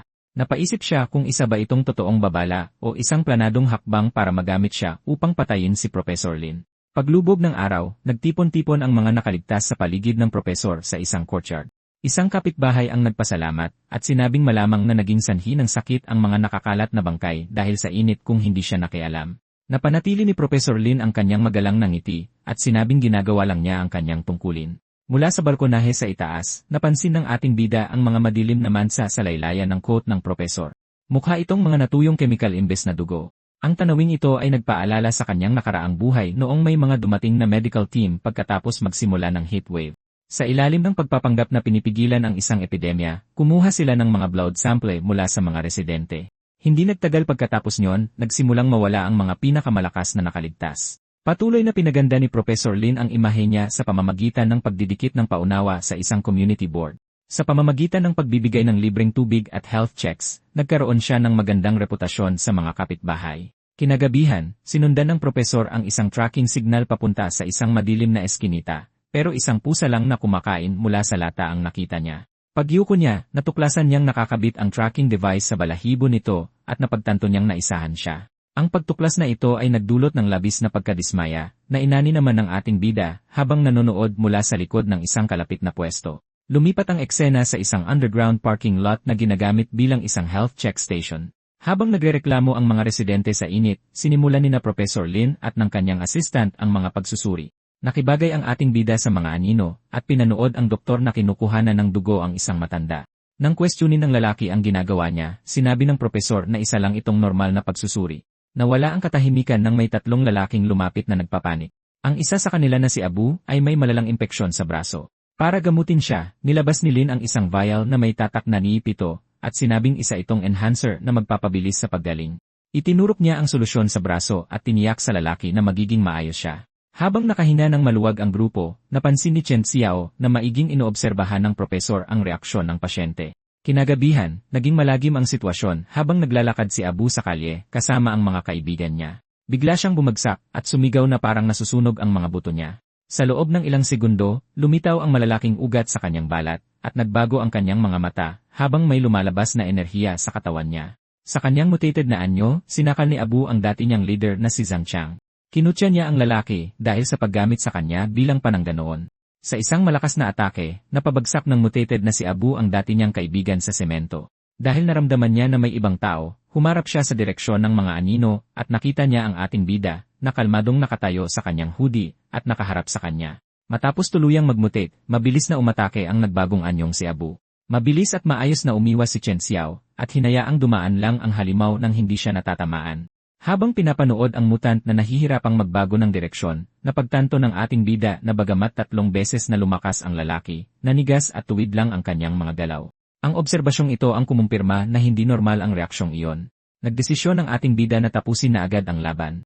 Sa isang mabilis na galaw, pinakawalan niya ang isang special ren. Isang matalim na linya ng enerhiya ang humiwa sa hangin at nagpatumba kay Abu patungo sa mga anino bago tuluyang bumagsak sa semento. Habang nakatayo ang ating bida sa ibabaw ng walang buhay na katawan, naglalakad naman si Professor Lin Godong sa isang tahimik na eskinita na malapit doon. Nakatingin siya sa isang tablet, at naiinis na tumigil na sa pagpapadala ng malakas na signal ang locator sa kanyang serum. Bigla siyang huminto nang makita niya ang bangkay ng kanyang test subject, at ang sugatang si Zhang Qiang na nakahandusay sa kalsada. Lumuhod ang Professor para suriin ang bangkay, at inisip na bagamat ang A-P2 prototype ang sanhi ng neural collapse, hindi iyon ang direktang ikinamatay nito. Sinuri niya ang isang malinis na hiwa sa liig na tumutugma sa mga sugat na natagpuan kay Liu Haifeng at sa mga nasirang door lock noon. Napagtanto ni Lin na nakaharap niya ang isang taong kayang humiwa ng kahit ano nang walang gamit na armas. Kinumpirma niya na si Chen Xiao ang kakaibang taong kanina pa niya hinahanap. Sa paghahanap ng karagdagang impormasyon, nakita ng Professor si Zhang Qiang na umuubo ng dugo habang nakasandal sa isang pader malapit sa kanya. Itinago niya ang kanyang mga intensyon at nagkunwaring nag-aalala, pagkatapos ay lumuhod sa tabi ng lalaki. Ipinakita ni Lin sa nakaligtas ang litrato ng ating bida sa kanyang tablet, at sinabing gusto lang niyang pigilan itong makapanakit pa. Sa sobrang takot, itinuro ni Zhang ang lokasyon ni Chen kapalit ng tulong. Ipinadala ng Professor ang sugatang lalaki sa isang malinis na laboratorio. Nang mag-alala si Zhang sa nangyaring mutation ng kaibigan niya, sinabi ng doktor na isa lang itong bihirang reaksyon. Dahil nakaramdam ng panganib, nagmakaawa ang nakaligtas na bigyan siya ng antibiotics para makauwi na. Pero sinabihan ng Professor si Zhang na kailangan niyang manahimik para sa siyensya. Pinuwersa ang lalaki papasok sa isang madilim na kwarto, habang malakas na sumara ang mabibigat na metal na pinto ng quarantine center. Pagbalik sa kuta, nakahiga sa dilim ang ating bida habang pinag-iisipan ang kanyang mga plano. Nabulabog ang kanyang katahimikan sa pagtunog ng doorbell. Pag-check niya sa kanyang security monitor, nakita niya si Professor Lin na nakatayo sa labas na may magalang na ekspresyon. Humingi ng paumanhin si Professor Lin sa kanyang pagbisita, at sinabing natatakpan ng maulap na kalangitan ang mga bituin sa napakainit na gabi. Bumukas ang pinto at bumungad ang isang bulwagan kung saan nakatayo si Chen Xiao sa gitna. Nakabihis ng kaswal, sinalubong ng ating bida ang tingin ng propesor nang may seryosong ekspresyon at tinanong kung bakit siya bumibisita ng ganitong oras. Habang nanatiling nakatayo si Lin at sinabing nandito lang siya para kamustahin siya, napagtanto ng ating bida na mas mabilis siyang nahanap ng doktor kaysa sa inaasahan niya. Dahil kusa namang pumunta ang lalaki sa kanyang pintuan, nagpa siya ang ating bida na tignan kung anong laro ang pinaplano nito. Inikot ng propesor ang tingin sa buong kwarto, at pinansin ang kakaibang karangyaan nito. Naupo siya sa isang sofa at sinuri ang mga pinatibay na gamit doon, at sinabing hindi normal ang pagkakaroon ng thermal glass at water filtration system. Para sa kanya, ang bahay na ito ay mukhang isang doomsday safe house. Dahil sa obserbasyong ito ay napatingin siya kay Chen, at kahina-hinalang nagtanong kung alam ba nitong may paparating na thermal apocalypse. Ngumiti lang ng tipid si Chen Xiao, at sinabing bumili lang siya ng isang renovation package noong may sale. Naging seryoso ang paligid ng iniba ng propesor ang usapan papunta sa pagkamatay ni Abu at Liu Haifeng. Ipinaliwanag niya na sinuri niya ang parehong bangkay at nakitang malinis ang pagkakaputol sa kanilang mga cervical vertebra. Dahil kahit ang mga armas ng militar ay mahihirapang makagawa nito, sinabi niya na malamang ay kagagawan ito ng isang napakagaling na individual. Pinagtawanan ng ating bida ang seryosong sitwasyon sa pamamagitan ng paggawa ng malapanalangin gesture at paghingi ng rekomendasyon para sa isang supplier ng patalim, at ipinaliwanag na kailangan niya ng mas magandang kutsilyo para maghiwa ng steak sa ganitong init. Ang sagot na ito ay nagbigay ng sandaling pagkatameme sa propesor, pero nakabawi rin agad ang siyentipiko. Iginigit niya na ang parehong biktima ay namatay sa kamay ng isang taong may espesyal na kakayahan. Nagbago ang ekspresyon ng ating bida nang sabihin niyang minamalas lang ang mga lalaking iyon dahil kinakalaban nila ang hindi dapat kalabanin. Nagpatuloy siya sa pagpapanggap na isang ordinaryong tao, at nagtanong kung bakit magdadala ng medical kit ang doktor sa kalagitnaan ng gabi kung hindi naman pala nito iniisip na may sakit si Chen. Kalaunan, tinanong ng ating bida kung paano nalaman ng propesor ang kanyang address. Inilapag ni Lin ang kanyang smartphone sa lamesa, at ipinakita ang litrato ni Zhang Qiang. Ipinakita sa isang monitor na ang miyembro ng gang ay kasalukuyang nakakabit sa mga sensor at oxygen mask. Habang sinasabi ng propesor na nililigtas niya ang buhay ng lalaki, halatang nababahalang tingnan ang ating bida. Alam niyang ang pagkahulog sa mga kamay ng doktor na ito ay malamang na nangangahulugang nahihirapan ang lalaki. Ipinaliwanag ni Professor Lin na nakaka-adapt na si Zhang sa isang therapy na dinisenyo para tulungan ang katawan ng tao na mag-evolve sa mataas na temperatura. Kinukumpirma nito ang hinala niya na gumagawa ang doktor ng human experiments. Ang katotohanan ng ebolusyong ito ay ipinakita ng umumbok ang mga kalamnan sa katawan ni Zhang Cheng at lumitaw ang kanyang mga pangil. Ipinakita sa isang system interface na umabot na sa critical na 37% ang mutation rate. Sunod na ipinakita ng propesor ang isang hiringgilya na puno ng asul na likido, at tinawag itong isang immune booster na walang side effects.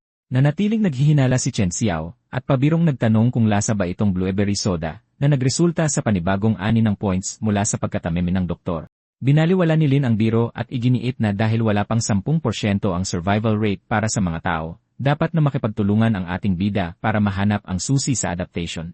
Nagtanong ang ating bida kung nangangahulugan ba ito ng pag-evolve, katulad ng ginawa ni Zhang, na itinuring lang ng propesor bilang isang kinakailangang sakripisyo para sa siyensya. Nang tanungin kung ano ang mangyayari kapag tumanggi siya, nanatiling kalmado ang propesor, at sinabing hindi na niya kailangang sumagot kagad. Naniniwala siya na kapag dumami ang impeksyon at mga mutated organism sa syudad, mapagtatanto rin ng ating bida na ang teknolohiyang ito ang tanging paraan para mabuhay. Iniwan niya ang serum sa lamesa at umalis. Sa loob-loob niya, bilib ang propesor sa katatagan ni Chen, pero mas tinitignan niya ito bilang isang buhay na spesimen na mas mahalaga kaysa sa mga simpleng datos. Naiwang mag-isa, tiningnan ng ating bida ang asul na hiringgilya. Para sa kanya, isang mapanlin lang ang propesor na itinatago ang mga eksperimento sa tao gamit ang mga salitang siyentipiko.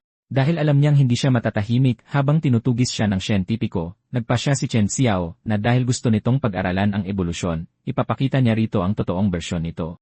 Sa laboratorio ni Professor Lin, kumpleto na ang sapilitang mutasyon ni Zhang Cheng. Dahil naging isang halimaw na may mga ugat sa balat at manipis na mga pupila, tuluyan na siyang nawalan ng katinuan. Habang nanonood sa mga monitor, nakaramdam ng kasiyahan si Lin.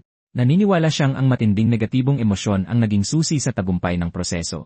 Agad na ipinadala ng siyentipiko ang halimaw upang hulihin ng buhay si Chen Xiao. Habang nakatuon si Lin sa tagumpay na ito, nakatayo naman sa tabi niya si Surui, pinagdududahan kung ang paggawa ng halimaw mula sa mga tao ang tunay na daan patungo sa ebolusyon. Binaliwala ni Lin ang kanyang mga moral na hinaing at iginiit na isang luho ang etika, at ang sakripisyong ito ay titiyak sa kaligtasan ng iba. Sa pagkabagot na makita ang resulta, pinindot ng propesor ang isang buton sa control panel, na nagdulot ng pag-alon ng enerhiya sa katawan ni Zhang Cheng at naging dahilan para umungal ito at tumalon sa dilim ng gabi. Sa ilalim ng liwanag ng kabilugan ng buwan, tumalon ang mutant sa pagitan ng matataas na gusali hanggang sa bumagsak ito sa isang bakuran sa lungsod para tugisin ang target. Hindi na bigla ang ating bida. Nakasandal siya sa isang puno pagdating ng halimaw. Sa halip na matakot, nilait ng ating bida ang itsura ng halimaw at tinanong kung dapat ba niya itong tawaging Fido.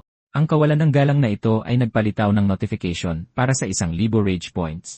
Napagtanto ng ating bida na dahil napakatindi ng emosyon ng halimaw, tumaas ng 30% ang bilis ng pagkuha niya ng puntos. Para maiwasang masira ang safe house o magising ang mga kapitbahay, dinala niya ang halimaw sa isang tabong underground parking garage. Pagdating nila sa level V2, nagsimula na ang labanan.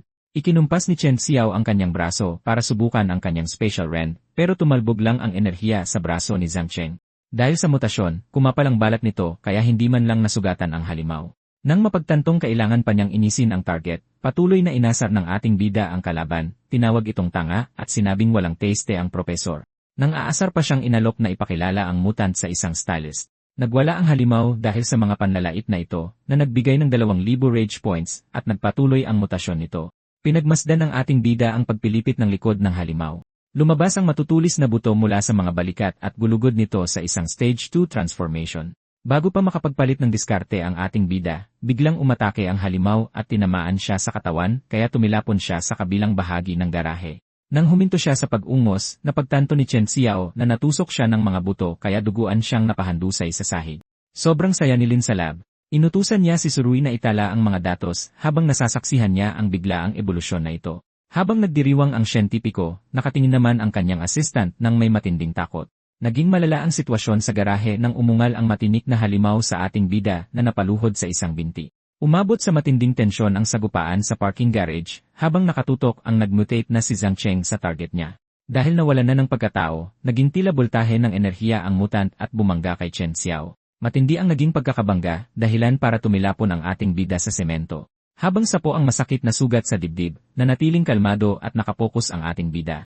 Nagbabala ang system notification na nasa 87% na ang kanyang special rend habang patuloy naman sa pagtaas ang enerhiya ng halimaw.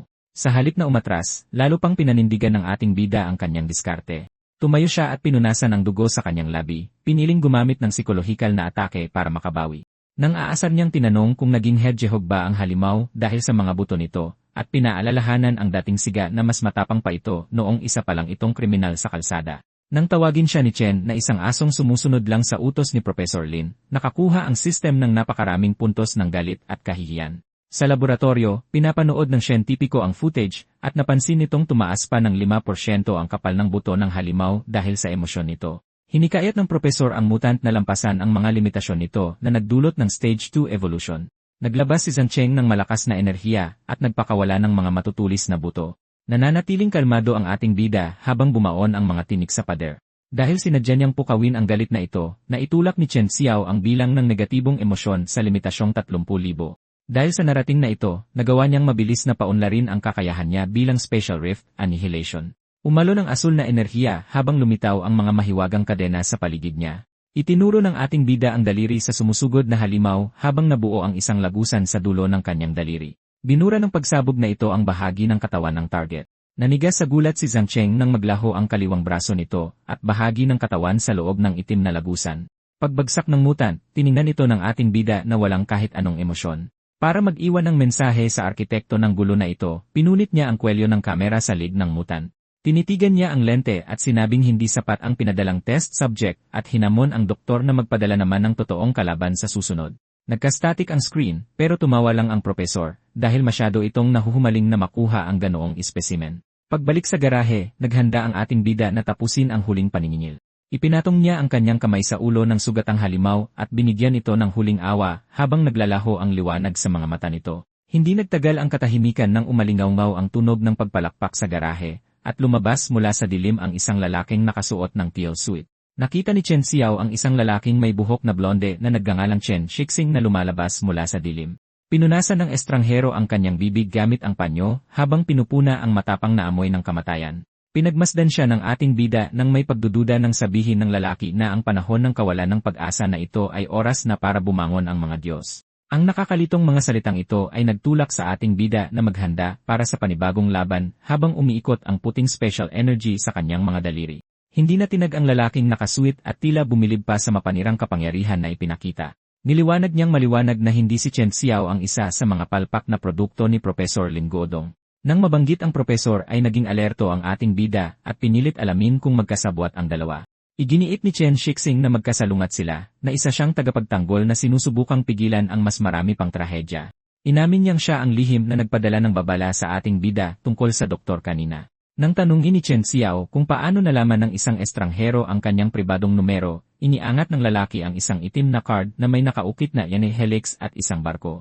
Nagpakilala siya bilang isang kinatawan ng ES, isang makapangyarihang organisasyon na may malawak na intelligence network. Ipinaliwanag niyang sa panahong ito, mas maagang lumilitaw ang mga awakener kumpara noon. Inihambing niya ang mga pamamaraan ng EA sa mga eksperimento ni Lin Godong at sinabing ang grupo niya ay nag-aalok ng tunay na ebolusyon na nagpapanatili sa katinuan ng isang tao.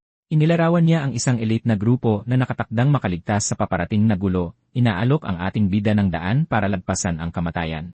Hindi na tinag ang ating bida sa mga sinabi niya. Para sa kanya, ang landas patungo sa pagiging Diyos na ito ay parang mga salita ng isang kulto. Bago pa matapos ang lalaki, mabilis na kumilos ang ating bida. Humiwa sa hangin ang isang lila na enerhiya, pinutol ang E-Ray business card sa kamay ng lalaki. Nang aasar na sinabi ni Chen na dumulas daw ang kamay niya bago ito tumalikod. Tinatanggihan niya ang sinumang susubok na diktahan ang buhay niya, maging mga siyentipiko man o nagmamarunong na mga elite. Tahasang tinanggihan ng ating bida ang alok at nilinaw nitong nag-iisa lang siyang kumikilos at wala siyang interes na sumali sa anumang grupo. Ang tahasang pagtangging ito ay nagdulot ng labis na kuryosidad kay Chen Shixing. Habang naglalaho ang lalaki sa loob ng lagusan, nag-iwan ito ng huling babala na hindi magtatagal ang isang taong nag-iisa sa isang gumuguhong mundo at pinaalalahanan ang ating bida na bukas pa rin ang pinto ng EA para sa kanya. Nang makaalis na ang lalaki, chinek ng ating bida ang interface ng kanyang system. Nalaman niyang sa kabila ng pagiging kalmado ng lalaki, ay nakakuha pa rin ito ng malaking halaga ng negatibong emotion points, kasama na ang paghamak at pagiging maingat. Ang nakuhang ito ang mas nagpalakas pa ng kanyang kumpiyansa. Balak niyang sirain ang anumang limitasyon ng kanyang lakas. Sa pagkawala ng kinatawan, naging seryoso ang ekspresyon ni Chen Xiao. May isa pang malaking issue na kailangang tapusin, at ito na ang tamang oras para pumunta sa laboratorio upang tapusin ang laban nila ni Lin Godong. Dumating ang ating bida sa isang lumana at sirang pang industriyang gusali, tinakpan ng mga lumang dyaryo ang mga bintana nito para itago ang mga madilim na lihim sa loob.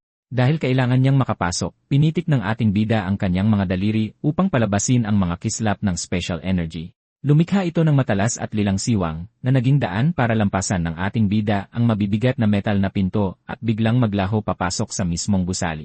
Pagkapasok sa loob, natagpuan ng ating bida ang kanyang sarili sa isang madilim na laboratorio. Puno ang silid ng mga hanay ng mga bumubulak na incubation tank na naglalaman ng mga namumutlang mutasyon na mukhang sanggol. Habang naglalakad ang ating bida sa pasilyo, huminto siya para suriin ang isang nangingitim at tuyot na test subject. Ang makita ang mga nakakapanghilakbot na halimaw na ito ay pumuno sa kanya ng matinding pandidiri nang mapagtanto niyang ito ang tunay na hangganan ng baluktot na siyentipikong bisyon ni Professor Lin Godong. Sobrang nakakasuka ang nakita niya kaya nagpasya si Chen Xiao na dapat sunugin ang buong pasilidad hanggang sa maging abo. Biglang lumitaw si Professor Lin mula sa dilim at inamin na inaasahan niyang darating si Chen Xiao dahil sa kanyang paniniwalang hindi magiging masaya ang isang perpektong espesimen sa simpleng buhay lamang. Kahit nabigo si Zhang Qiang na pigilan ang ating bida, itinuturing ng profesor ang pagkatalong iyon bilang tagumpay dahil ito ang naging daan para sa pagkikita nilang ito. May kapal pa siyang tanungin kung handa na ba talaga ang batang salamangkero na isakripisyo ang kanyang sarili para sa ebolusyon ng tao. Tumugon ang ating bida ng may tingin ng purong pandidiri, tinawag na nakakasuka ang lalaki. Ito ang nagtulak sa propesor para magwala sa galit, kinukutya ang kanyang mga karibal at tinawag silang mga ipokrito. Ikinakatuwiran niyang ang bawat malaking hakbang sa pag-unlad ng sangkatauhan ay nangangailangan ng paglusong sa mga ilog ng dugo. Itinuturing niyang isang biyayang mula sa langit ang kapangyarihan ng bida na hindi dapat sayangin sa mga ordinaryong tao. Hindi man lang naapektuhan si Chen Xiao sa talumpating ito at sinimulang kalikutin ang kanyang tainga gamit ang hiniliit. Diretsahan niyang sinabi na wala siyang pakialam sa pag-unlad ng sangkatauhan. Sagad na ang pasensya ng bida. Wala siyang pakialam sa mga eksperimento, pero galit na galit siya dahil sinira ng mga plano ng propesor ang kanyang kapayapaan at katahimikan. Dahil dito, itinaas ng ating bida ang kanyang kamay at bumuo ng isang umiikot na special orb para burahin ang siyentipiko sa mundo. Gayunpaman, hindi na tinag si Professor Lin at naglabas ng remote. Nang uuyam niyang sinabi na sigurado raw ubos na ang lakas ng bida pagkatapos ng nakaraang laban at nagmungkahing sumuko na lang ito para maiwasan ang karagdagang sakit. Nang buong tapang na tumanggi si Chen Qiao, pinindot ng propesor ang buton sa kanyang remote. Nagdulot ito ng pagsabog na bumasag sa mga tangking salamin na nagpaulan ng likido at mga basag na piraso sa paligid. Mula sa mga nawasak, lumabas ang tatlong maskuladong mutated humanoid na may mga pangil at nakalitaw na buto. Sumugod ang mga halimaw na ito sa ating bida mula sa lahat ng direksyon, kaya napilitan siyang depensahan ang sarili. Nagpakawala siya ng malalakas na galamay ng special energy at isang malaking bitak na humiwa sa katawan ng unang halimaw na nagpatalsik ng dugo sa sahig. Habang tumitindi ang laban, nakatayo ang propesor sa likuran at sumisigaw sa labis na tuwa, pilit na pinapanatili ang bida upang mas lalo pa siyang palakasin. Napangiti na lang si Chen Xiao sa isiping mapipigilan siya ng mga walang isip na halimaw na ito. Kahit pa nauubos na ang kanyang lakas at alam niyang kailangan niya itong tapusin ng mabilis, bigla siyang tumalon pasulong. Gumawa siya ng isang napakabilis na umiikot na hiwa na sumira sa mga halimaw at sa mga makinarya sa paligid. Hinihingal na bumagsak ang bida ng nakayuko at dahan-dahang tumayo sa gitna ng mga katawan ng mga bumagsak na nilalang. Naglakad siya palapit sa nanginginig na propesor. Tinutukso ito dahil inakala nitong sapat na ang tatlong halimaw para mapigilan siya roon. Sinabi niya sa siyentipiko na nasayang lang ang mahabang buhay nito at naghanda na para tapusin ito. Napaluhod si Professor Lin, umuubo ng dugo, ngunit nakakuha pa rin ng pagkakataon na tumawa ng nakakapangilabot. Ibinunyag niya na hindi na mahalaga kung mamatay man siya dahil naipadala na niya ang mga datos para sa kanyang mutation serum. Ayon sa kanya, naitanim na ang mga binhi ng kaguluhan at magiging mas mapanganib pa ang mundo. Habang nalalagutan ng hininga ang siyentipiko, sumingit si Surui at binalaan ang bida na masyado siyang sugatan para makauwi. Dahil naghihinala, tinanong ni Chen Xiao kung siya ang assistant ng propesor. Lumapit si Surui na may bitbit na medical case. Iginiit niya na wala siyang masamang intensyon at inalok siya ng isang maliit na asul na vial. Ang recovery serum na ito ay para patatagin ang kanyang mga sugat at pigilan ang pagdurugo. Dahil pagmamay-ari ng yumaong si Professor Lin ang pasilidad, nananatiling lubos na naghihinala si Chen Xiao at kinuwestiyon kung bakit bigla siyang lumitaw na may dalang lunas kung kailan namatay ang kanyang mentor. Naiintindihan ni Surui ang pagdududa niya, ngunit ipinaliwanag na may iba pa siyang kailangan sa gusali, na nag-udyok sa batang salamangkero na sundan siya papasok sa pasilidad. Dinala niya siya sa isang malaking tagong imbakan na umaapaw sa mga kahon ng tubig at medical supplies. Ibinunyag ni Surui na matagal nang nag-imbak ang propesor ng mga pangunahing pangangailangan dahil palihim siyang natatakot sa tumitinding heatwave sa kabila ng pagpapanggap niya sa publiko na isa siyang dakilang siyentipiko. Dahil balak na niyang lisanin ang pasilidad ng tuluyan upang maghanap ng tunay na lunas sa isang istasyon ng pananaliksik sa Hilaga. Inialok niya ang lahat sa bida bilang paraan ng paghingi ng tawad sa mga kalagim-lagim na eksperimento ng propesor sa mga tao. Pinagmasdan siya ng ating bida na maglaho sa isang maliwanag na pasilyo, at kahit ginagalang niya ang paninindigan nito, mas interesado siya sa sandamakmak na kayamanang naiwan. Dahil puno ang imbakan ng mga mahalagang antibiotic at water purification tablet, ginamit ni Chen Xiao ang kanyang special energy para magbukas ng portal at angkinin ang bawat gamit para sa kanyang sarili. Nang masimot na ang silid, napagpasyahan niyang walang dahilan para iwan ang ebidensya ng krimen ni Lin, kaya nagpasimula siya ng isang malakas na pagsabog na nagpabagsak sa buong gusali. Pagbalik sa kanyang safe house, chinek ng bida ang kanyang thermostat at naisip na ang temperatura sa labas ay umabot na sa nakamamatay na 58 degrees Celsius.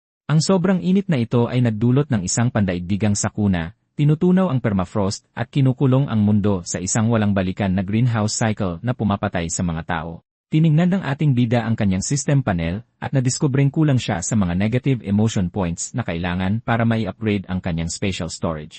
Dahil kailangan niyang palakasin ang kanyang sarili upang makaligtas sa lumalalang klima, kinontak niya ang isang black market dealer na nagngangalang Mu Qiang para magtakda ng bentahan. Napagtanto niya na ngayong naging pangunahing pera ang tubig, magagamit niya ang kanyang napakaraming supply para mangikil ng emosyon mula sa mga desperadong nakaligtas. Kinagabihan, nagkita ang dalawa sa isang liblib na eskinita para makipagkalakalan. Nang may lumapit na desperadong kapitbahay para makipagpalit ng mga gamit sa tubig, sinadya ng ating bida na pahirapan siya. Kahit nagkakahalaga ng 2 bote ang mga gamit ng lalaki, malamig na inalok lang siya ni Chen Xiao ng isa. Nang halatang nagalit ang kapitbahay, mas lalo pa siyang ininis ng bida, at pinilit ang lalaki na tawagin siyang isang santo para lang matuloy ang bentahan. Ang manipulasyong ito ay matagumpay na nakaani ng labis na galit at kahihiyan mula sa lalaki na nagpalakas sa kapangyarihan ng bida. Habang pabalik ang bida, nasalubong niya si Lolo Wang na lumalabas sa matinding init para maghatid ng tubig sa isang nahihirapang kapitbahay na nagngangalang Titayon. Binalaan ni Chen Xiao ang matanda na unahin ang sarili niyang kaligtasan sa ganitong malupit na mundo, pero iginiit ng may mabuting pusong lolo na tulungan ang isang nagdurusang bata. Sa kasamaang palad, nasayang ang kabaitang ito. Pagkaalis ni Lolo Wang, ipinakita ni Titayon ang kanyang tunay na kasakiman at kinutya pa ang matanda sa pagdadala ng ganoon kaunting tubig. Imbes na gamitin ang tubig para sa isang bata, dinala niya ang bote sa isang madilim at sirang-sirang gusali at ibinigay ito sa isang lalaking nakalab coat na nagngangalang Mr. Zhao at tinawag ang tubig na isang araw-araw na alay. Kalaunan, nakatayo si Muchang sa madilim na eskinita sa gabi at nakatingin sa kanyang smartphone na may matinding pag-aalala dahil pakiramdam niya ay may mali. Nang tingnan niya ang kanyang screen, nakita niya ang sunod-sunod na mga nakanselang bentahan mula sa kanyang mga kontak. Nakaupo ang ating bida sa sahig sa malapit at napagtantong ito na ang ikatlong sunod-sunod na kanselasyon. Lumingon sa kanya si Wutang at ipinaliwanag na hindi ito isang simpleng nagkataon lang dahil parang pinupuntirya ang mga kasosyo nila sa negosyo. Isang biglaang kalabog ang umalingaw sa eskinita habang lumitaw ang isang grupo ng mga lalaking nakasuot ng kaswal na damit. Agresibong itinuro ng kanilang leader ang ating bida para tukuyin siya. Tumingala si Chen Xiao mula sa kanyang bote ng tubig na may kalmadong tingin dahil hindi man lang siya nasindak sa mga nanghimasok. Tinanong niya kung siya ba ang hinahanap nila kaya lumapit ang grupo sa kanya. Sumigaw ang nangungunang siga na hindi dapat nagbebenta ng palihim ng tubig ang batang salamangkero, habang ang kasamahan nito ay tiningnan ng masama ang bida at pinaratangan siyang inuuto ang mga tao sa karumal-dumal na komersyal na tubig. Iginiit nilang malubha ang kanyang mga kasalanan, pero ngumiti lang ang ating bida at tinanong kung iniinom ba nila ang sarili nilang dumi. Ang pang-insultong ito ay nagdulot ng matinding kahihiyan mula sa mga siga na nagpalakas sa kanyang sistema. Isang lalaking may goatee ang humakbang pasulong at nagpakilala sa grupo bilang mga disipulo ng Pure Water Sect. Iginiit niyang sinasaid ng inimbak na tubig ng mga tao ang lupa, at ang tubig lang na pinadalisay ng kanilang leader na si Lord Zhao Qian ang makakapigil sa kasalanan. Tinignan siya ni Chen Xiao nang may kalituhan habang itinaas ng lalaking may goatee ang kanyang mga braso sa langit. Nagsalita ang lalaki na ang global heat wave ay isang parusa mula sa langit dahil sa pandarambong sa mundo, at si Lord Zhao lang ang daan para sa banal na kapatawaran. Idinikta niya sa ating bida na isuko ang kanyang tubig bilang alay o harapin ang nalalapit na kapahamakan. Napagtanto ng ating bida na mga duwag lang ito na naloko ng isang kulto. Nagulat ang mga siga, pero sinabihan ng lalaking may goatee si Chen Xiao na sa huli ay luluhod din ito at sasamba kapag nasaksihan na nito ang mga himala ng kanilang leader. Pinagmasdan ni Mutang ang mga baliw sa relihiyon ng may matinding pandidiri. Para inisin sila, binuksan ng ating bida ang kanyang bote at nagsimulang uminom, sinasadya pang patuluin ang tubig sa sahig. Tinuyan niya ang mga pahayag nila tungkol sa puot ng langit, na naging dahilan para sumabog sa galit at mawalan ng salita ang mga miyembro ng kulto. Napagpasyahan ni Chen Xiao na gawing laro ang sitwasyon sa pamamagitan ng pag-aalok ng isang timbang tubig sa unang taong isusumpa si Zhao Qian.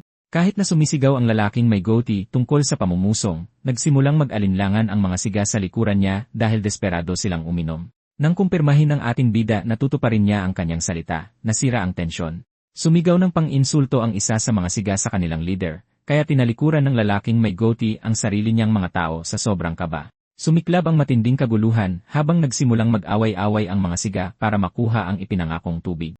Pinagmasdan ni Chen Xiao at Mucheng ang away ng may nababagot na ekspresyon hanggang sa tuluyang umurong ang mga siga sa dilim.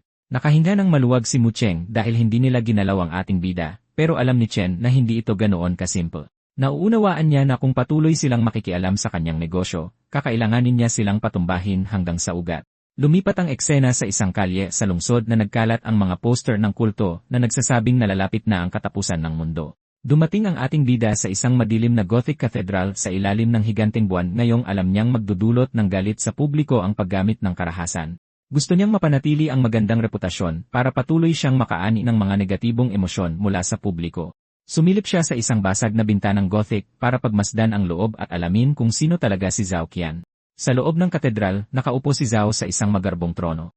Isang babaeng walang malay ang nakahandusay sa karpet sa kanyang paanan.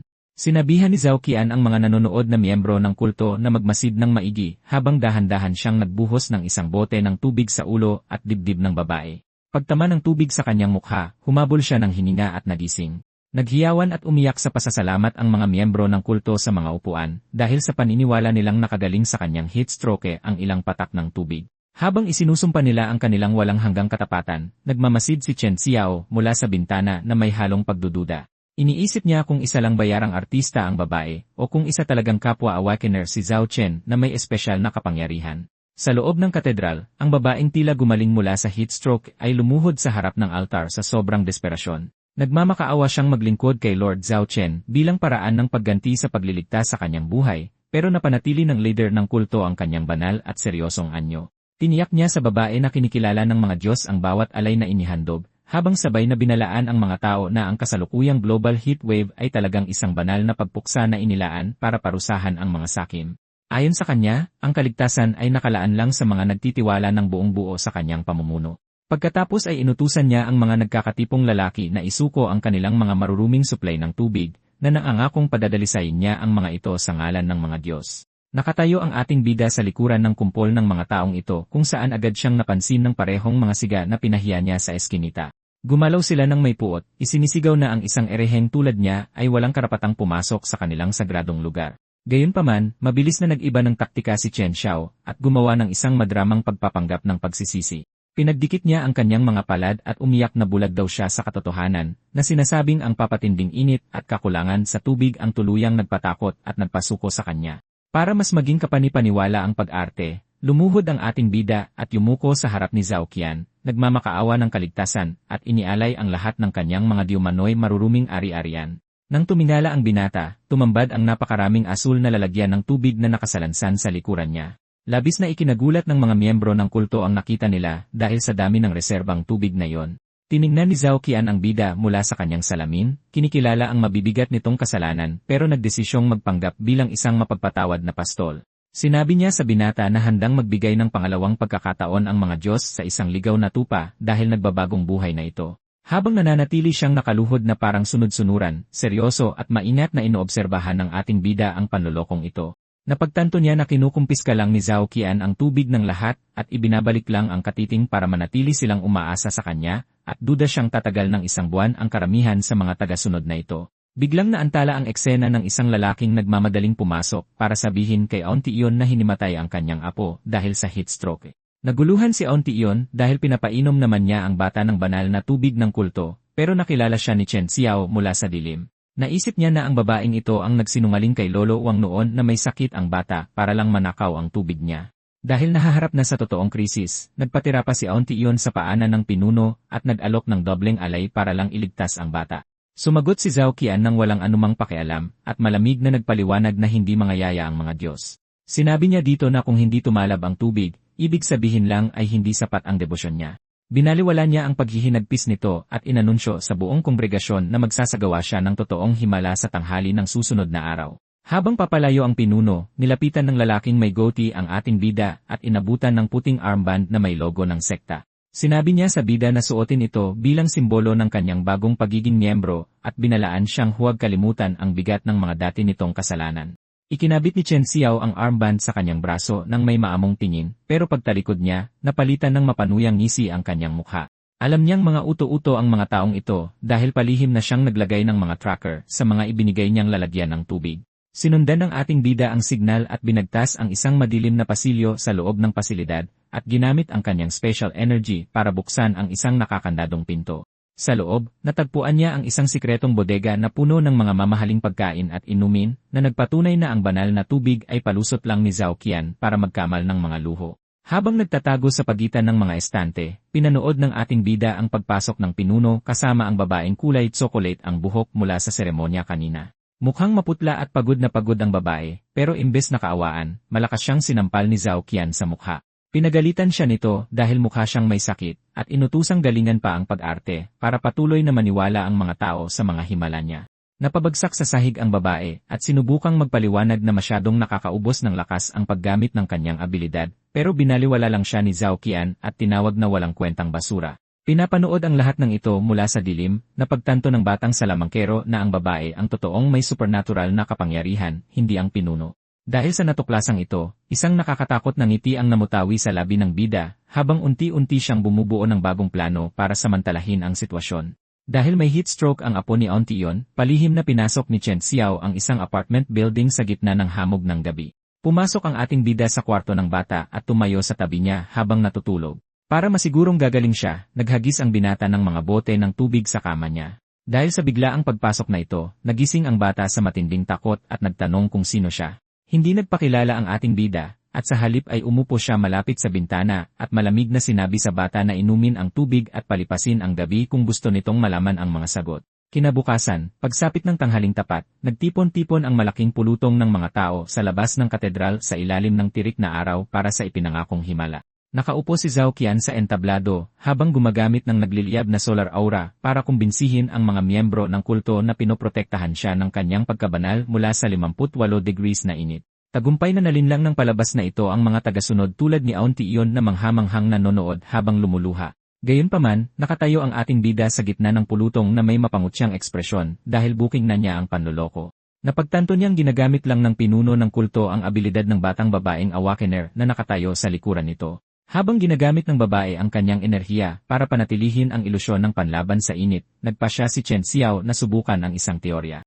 Pinokus niya ang kanyang special power at inisip kung kaya bang putulin ng kanyang enerhiya ang koneksyon ng abilidad ng babae. Dahil sa special na panggugulong ito, bigla na lang hindi maipasa ng babae ang kapangyarihan niya kay Zhao Qian. Nagpanik ang pinuno ng kulto dahil nagsimula na siyang masunog sa mismong init ng araw, kaya napakagat siya sa kanyang labi at pilit na tinanong kung ano ang nangyayari. Takot na lumingalinga ang babae at napagtanto na may isang tao mula sa dilim ang humaharang sa kapangyarihan niya. Sa kabila ng paghihirap niya, desperadong bumulong si Zhao Qian na lumapit pa siya at panatilihin ang himala anuman ang mangyari. Pinapanood dito ng ating bida mula sa pulutong at nakipagtitigan sa kanya, saka nagpakita ng isang makahulugang ngiti. Nag-atubili ang babae dahil alam niyang hindi tatagal ang sarili niyang katawan sa direktang sikat ng araw sa plaza. Nang mga sandaling ito, naalala ng babae ang nakakakilabot na pangitain ng mapupulang mata at ang iniwang mensahe ni Chen Xiao na nagpapaliwanag ng plano nitong patayin ang pinuno at agawin ang teritoryo. Nang marialisang may pagkakataon na siyang kumampi sa iba, naging seryoso at puno ng determinasyon ang kanyang mukha. Binaliwala niya ang mga sigaw at pang-insulto ni Zhao Qian, at tumalikod mula sa entablado para maglakad papalapit sa ating bida.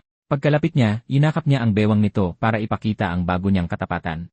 Natawa ang ating bida kung gaano siya kabilis bumaligtad, pero agad na ibinunyag ng babae ang totoong kalikasan ng kanyang kapangyarihan. Ipinaliwanag niya na ang kanyang abilidad ay tinatawag na forced heat dissipation, kung saan inilalabas nito ang init ng katawan papunta sa balat. Sa hindi inaasahang pagkakataon, naging delikado ang sitwasyon para sa batang salamangkero. Nagpakita ang babae ng mas nakamamatay na paraan ng paggamit sa abilidad niya na puntirya lang ang ulo at puso. Sa pamamagitan ng mabilisang paghigop ng init mula sa mga masiselang bahaging ito, kaya niyang pabagsakin ng biglaan ang supply ng dugo sa utak. Dahil hawak niya ito ngayon, ginamit niya ang epektong ito sa ating bida. Dahil sa sapilitang pagbabagong pisyolohikal na ito, nanlabo ang paningin ni Chen Xiao at nahilo siya. Habang matinding nagliliwanag ng kulay pula ang mga mata ng babae, huli nang napagtanto ng ating bida na naloko siya ng isang malakas at hindi inaasahang ganting atake. Sumandaling bumalik ang kwento sa nakaraan para ipakita ang malungkot na pinagmulan ng batang awakener na si Lin Jing. Sa isang eskinita na nasisinagan ng araw, makikitang umiiyak ang babaeng kulay tsokolate ang buhok habang desperadong sinusubukang buhayin ang isang naghihingalong pusa. Naantala ang pagluluksa niyang ito ng isang lalaking sumisigaw mula sa balkonahe, inuutusan siyang bumalik dito. Pagkatapos ay napunta ang alaala sa mas madilim na senaryo kung saan marahas siyang sinasaktan ng mismong lalaking ito, kinakalagkad siya sa buhok habang nagrereklamo sa pabigat na pagpapalaki sa kanya. Inilabas nito ang tunay niyang kasamaan at inutusan ang babae na ibenta ang sarili sa mga estranghero para lang may maiuwi itong tubig para sa kanya. Habang nagpupumigla si Lin Jing sa pagkakahawak nito, bumukas ang pinto ng apartment at pumasok si Zhao Qian at dalawa sa kanyang mga tauhan. Tiningnan ni Zhao Qian ang pananakit ng may pandidiri bago binugbog ng mga tauhan niya ang lalaki at iniwan itong duguan sa pader. Ngunit imbes na gawin yon dahil sa kabutihan, inihayag ng pinuno ng kulto ang kanyang tunay na motibo. Sinabi niya sa nanginginig na babae na nakita niyang gumawa ito ng himala ng buhayin niya ang patay na pusa. Nagpakita siya ng matamis na ngiti, sinasabing ang kapangyarihan nito ay regalo mula sa mga Diyos at inimbita itong sumama sa kanya para magligtas pa ng mas maraming kaluluwa. Pagbalik sa kasalukuyan sa plaza, mas naging malala ang sitwasyon para sa ating bida. Dalawang miyembro ng kulto ang pilit na pinaluhod si Chen Xiao at pinagtawanan siya dahil sa diumanoy pambabastos nito sa kanilang pinuno. Saglit lang ang pagpapasailalim na ito dahil nanlisik ang mga mata ng batang salamangkero na may halong matinding pagbabanta. Sa isang bigla at mabilis na paggalaw, lumikha ang ating bida ng isang patalim na special energy na humiwa sa hangin. Napakatumpak at napakalakas ng atake na ito kaya tumalsik ang dugo sa buong paligid at agarang napatumba ang maton na may hawak sa kanya. Pagkatayo ng bida, napapaatras sa labis na takot ang mga nakapaligid na kapitbahay at miyembro ng kulto at tinawag siyang isang demonyo. Hindi man lang natinag ang ating bida sa kanilang takot at tiningnan ang nanginginig na si Zhao Qian ng may buong paghamak. Ipinaliwanag niya sa mga takot na nanonood na ang mga nagpapanggap na banal na lalaking ito ay mga ordinaryong kriminal pa lang noon bago pa magunaw ang mundo at magaling sa panununog at panginikil. Sinabihan niya ang mga kapitbahay na ang bulag nilang paniniwala sa ganyang klaseng basura ay nagpapatunay lang na wala na silang pag-asa. Sa pagkakataong ito, dumating si Muchang at inabot sa bida ang makapal na dokumento ng impormasyon na nagpapatunay sa kriminal na nakaraan ng grupo. Ang pasabog na ito ay nagdulot ng ingay sa pulutong, lalo na kay Ontion. Gulat na gulat siyang nakita ang kanyang apong si Lailing na tumatakbo palapit sa kanya na malusog na malusog. Sa una ay sinubukan ni Ontion na purihin si Zhao Qian sa paggaling na ito, na sinasabing iniligtas ng kanyang mga panalangin ang bata, at hinimok ang pulutong na pabagsakin ang demonyong si Chen Xiao. Gayunpaman, tiningnan ng bata ang kanyang lola, at ang mga kapitbahay nang hindi makapaniwala na nagtatanong kung nasisiraan na ba sila ng bait. Humakbang paharap si Veiling para ipagtanggol ang ating bida, at direktang itinuro siya para ibunyag ang totoo. Ipinaliwanag niyang walang ginawa para sa kanya ang mga miyembro ng kultong sinasamba nila. Sa halip, ang kuya raw na nakatayo sa harap nila ang palihim na bumisita sa kanya nung nakaraang gabi. Ipinakita sa isang flashback na umupo ang ating bida sa kanyang bintana at binigyan siya ng electrolyte drink na nagpastabilize sa kondisyon niya. Sumigaw si Lailing sa pulutong at ipinagdiinang mamatay na sana siya kung umasa lang siya sa kanilang mga pamahiin imbes na sa totoong tulong nito. Umabot sa supdulan ang tensyon nang biglang bumagsak si Linjing sa kalsada. Dahil hindi na siya nito pinoprotektahan, tuluyang nabaliw at nagwala sa galit si Zhao Qian. Bumunot siya ng baril at itinutok iyon sa nakadapak na babae at sa ating bida, at tinawag silang mga walang kwentang basura. Nagpaputok siya, pero hindi man lang nakarating sa target ang bala. Sa sobrang pagkagulat ng pinuno ng kulto, sinalo ni Chen Xiao ang bala gamit ang umiikot na enerhiyang special. Sinuri ng ating bida ang nakulong na bala ng may nakakabagot na ekspresyon, at kaswal na sinabing baka magkaroon ito ng halaga sa susunod. Nang ma-realize na walang silbi ang baril niya, inilabas ni Zhao Qian ang huling alas niya. Kumuha siya ng asul na hiringgilya at tinurukan ang sarili ng isang serum na agad nakilala ng ating bida bilang masamang imbensyon ni Professor Lin. Dahil sa gamot, dumaan sa isang nakakatakot na pagbabago ang pinuno ng kulto, na ang katawan ay lumaki at naging isang malaking dambuhalang puro kalamnan. Sinugod niya ang batang salamangkero sa napakabilis na paraan na tumatawa tungkol sa bago niyang immune booster. Naging pisikal ang labanan ng mahuli nang nagmutate na si Zhao Qian ang ating bida sa isang mahigpit at malakas na yakap. Sa isang desperadong suicide move, tumalon ang dambuhala mula sa mataas na balkonahe, bitbit ang layuning kaladkarin ang bida pababa sa Batong Plaza kasama niya. Habang nahuhulog sila, isinigaw ni Zhao Qian ang masaklap nitong nakaraan, na inihayag na isa siyang nahihirapang estudyante na ang pananaliksik ay ninakaw ng mga mayayamang akademiko. Tinitignan niya ang pandaigdigang sakuna na ito bilang nag-iisang bagay na nagpatas ng laban para sa kanya, at sinisisi ang ating bida sa pagsira sa bago nitong kapangyarihan. Nananatiling kalmado ang ating bida sa kabila ng mabilis na pagbagsak, at sinabihan ang lalaki na masyado siyang maingay. Bago pa man sila bumagsak sa lupa, lumabas ang isang system prompt na nagpapahiwatig na na-unlock ng ating bida ang bagong kakayahan na tinatawag na Special Blink. Kumislap ang kanyang katawan at naglaho na parang bula, kaya walang nayakap ang mga braso ni Zhao Chen. Bumagsak ang mutated na pinuno ng kulto sa fountain ng Plaza taglay ang nakamamatay na lakas, na lumikha ng tilamsik ng dugo.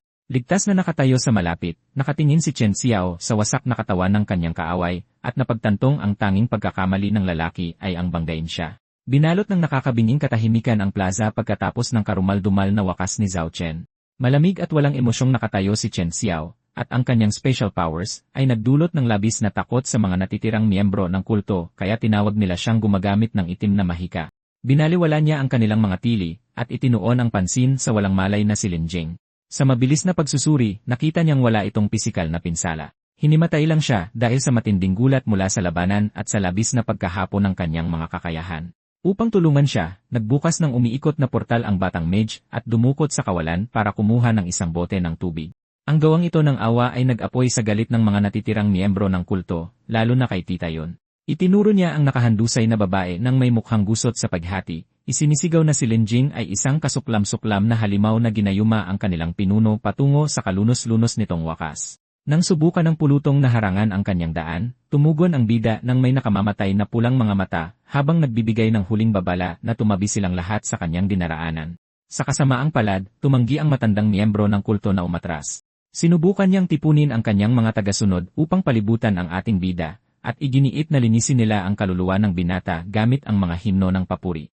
Nagkapit-bisig ang mga miyembro ng kulto para bumuo ng isang panatikong bilog, umaawit ng may matinding debosyon sa kanilang namatay na Diyos. Nakakairita para kay Chen Xiao ang ipinapakitang ito ng bulag na pagsamba. Para tapusin ang kalokohan, nagpakawala siya ng malakas na special shockwave na marahas na nagpatalsik sa mga miyembro ng kulto, na nag-iwan sa lugar na talsikan ng dugo. Nang malinis na ang lugar, lumuhod ang ating bida sa tabi ng bagong gising na si Lin Jing. Inabot niya ang tubig at diretsahang sinabi rito na kailangan nitong uminom kung gusto nitong makaligtas sa kasalukuyang kahinaan nito. Tuliro sa pagkawasak, nagtanong ang babae kung nasaan si Zhao Qian, ngunit prangkang sinabi ni Chen Xiao na patay na ang lalaki. Inalok pa niya itong makita ang bangkay sa huling pagkakataon, bagamat naantala ito nang tumakbo si Lailing patungo sa plaza habang isinisigaw ang kanyang lola.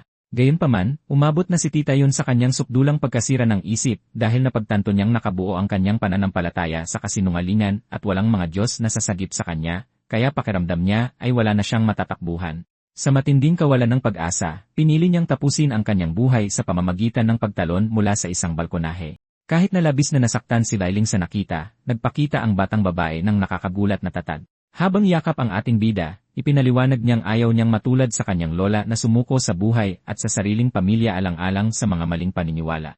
Idineklara ni Lailing ang kanyang intensyon na makaligtas sa heat wave anuman ang mangyari. Kinaibang gabi sa marangyang safe house, pinagnilaya ni Lin Jing ang kanyang masalimuot na nakaraan sa pinuno ng kulto. Inamin niyang tiningnan niya noon si Zhao Chen bilang isang tagapagligtas, ngunit napagtanto rin niya na ginagamit lang nito ang kanyang mga kapangyarihan dahil sa takot at inggit. Ipinunto ng bida na ang lalaki ay isang kaawa-awang talunan na hindi kailanman nakapasok sa mga elite na sirkulo bago ang apokalipsis, at nabigong maging isang awakener pagkatapos nito, kaya namatay siyang puno ng hinanakit. Kahit na nakokonsensya si Lin Jing sa pagiging kasabwat sa kanyang mga krimen, taos-puso siyang nagpapasalamat sa batang mage para sa kanyang kalayaan.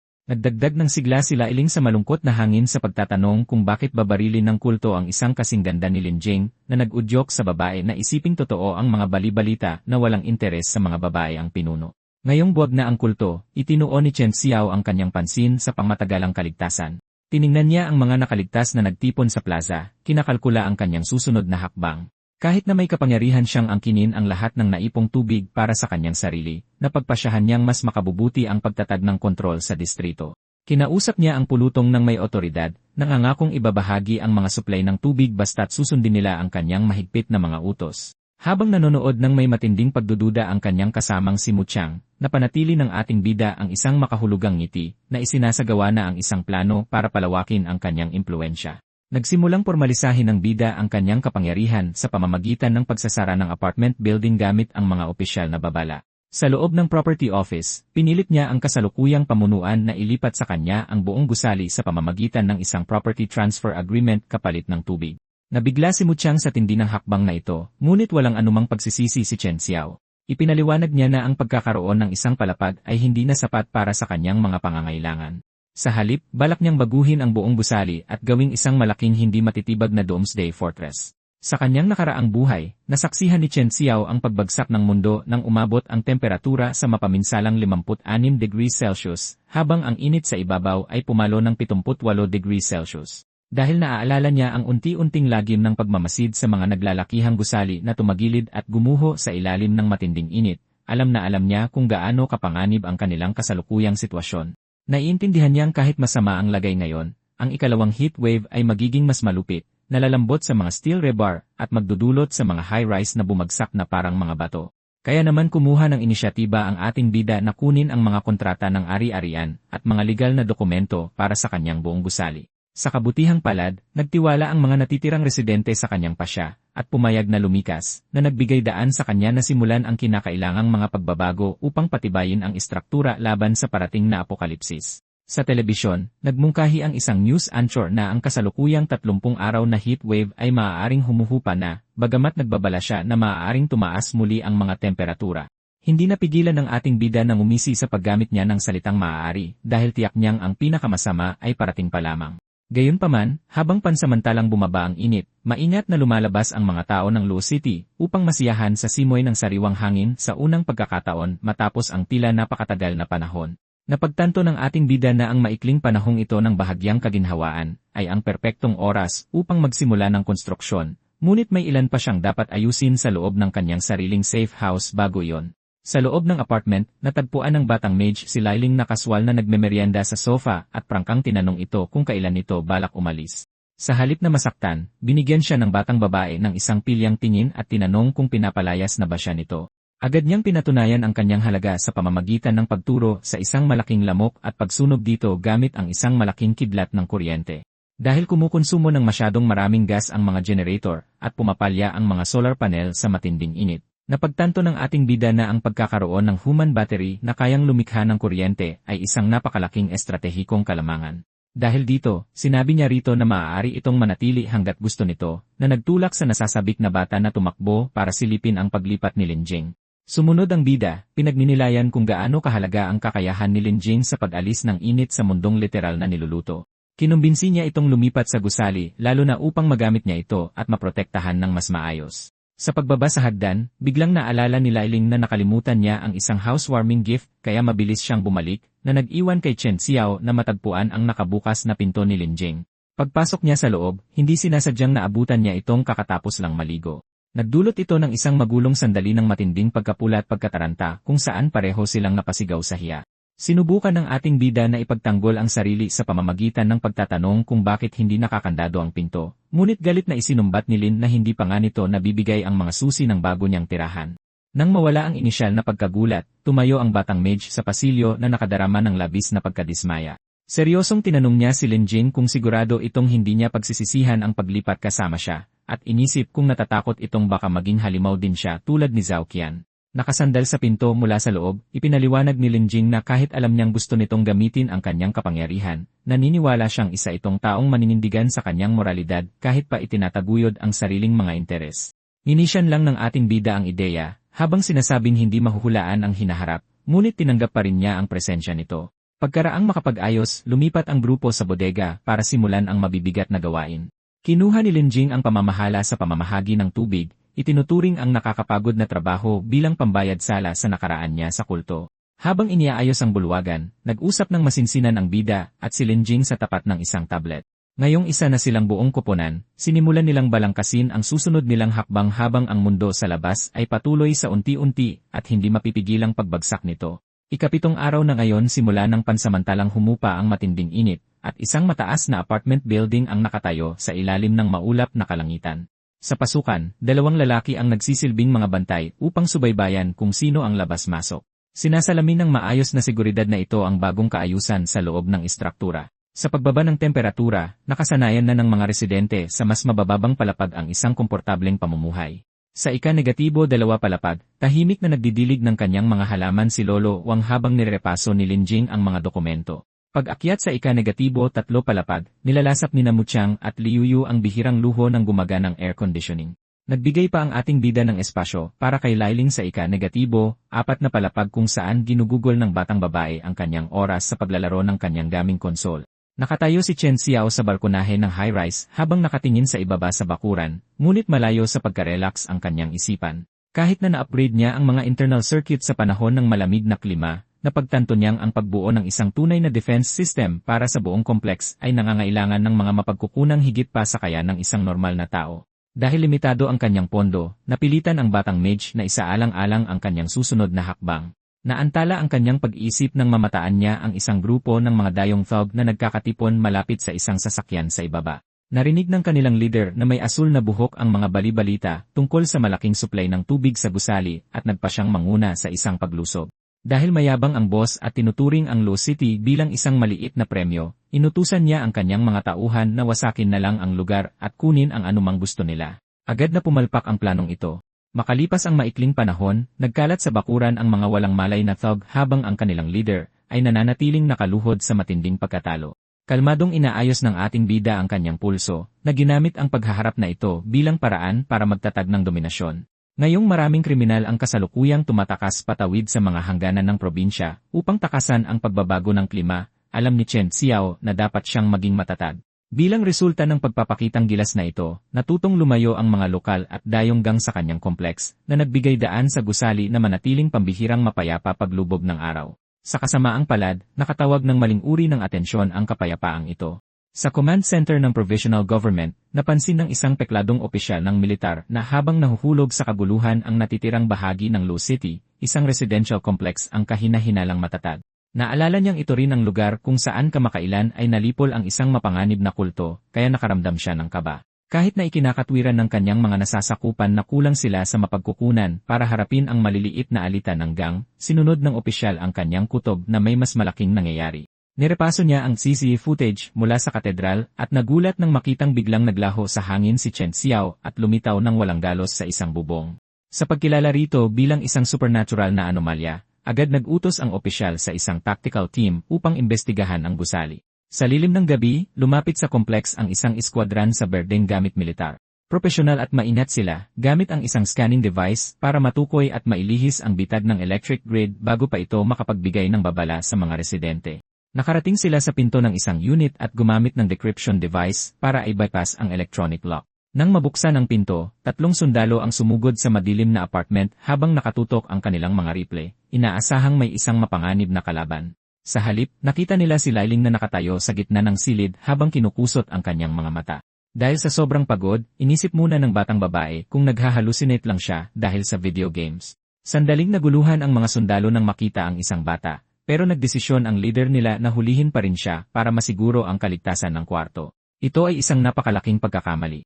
Nagdilim ang mukha ni Liling habang pinapagalitan sila sa kawalan nila ng modo at sa pagpasok sa isang pribadong bahay. Dahil isa siyang malakas na awakener, malalaking arko ng kuryente ang nagsimulang umikot sa katawan niya. Sumabog ang malakas na enerhiya mula sa ika-4 na palapag, nagliwanag ang labas ng gusali, habang pinapatumba niya ang mga nanghimasok. Habang nakatayo siya sa harap ng mga walang malay na sundalo, bahagya siyang nag-alala sa pag-atake sa mga tao ng gobyerno, pero naisip din niyang hindi na uso ang batas ng lumang mundo. Dahil sa ingay, napalabas sa pasilyo ang bida natin, nakapajama pa at halatang inis sa gulo sa kalagitnaan ng gabi. Unang pumasok sa isip ni Chen Xiao ay tanungin si Liling kung bakit hindi pa siya bumabalik sa sarili niyang palapag. Pero ang pagkainis niya ay napalitan ng gulat nang makita niya ang tactical gear at ang kalagayan ng mga sundalo. Nang ngumiti si Liling sa kanya at sinabing may malaking problema sila, naisip ng batang mage na opisyal ng sinira ng militar ang tahimik niyang buhay. Dahil 30 minuto na ang lumipas simula nang mawalan sila ng komunikasyon sa specialized tactical team, tuluyan ng pinalibutan ng militar ang apartment building ng bida natin. Tumayo ang pinuno ng mga opisyal sa ibabaw ng isang tangke at gumamit ng megaphone para utusan si Chen Xiao na isuko ang kanyang mga armas at ibalik ang mga nahuling tauhan. Nagbanta siya na kapag hindi ito sumunod ay agad na atake ang militar. Sa loob ng gusali, nagising ang mga residente dahil sa biglaang gulo.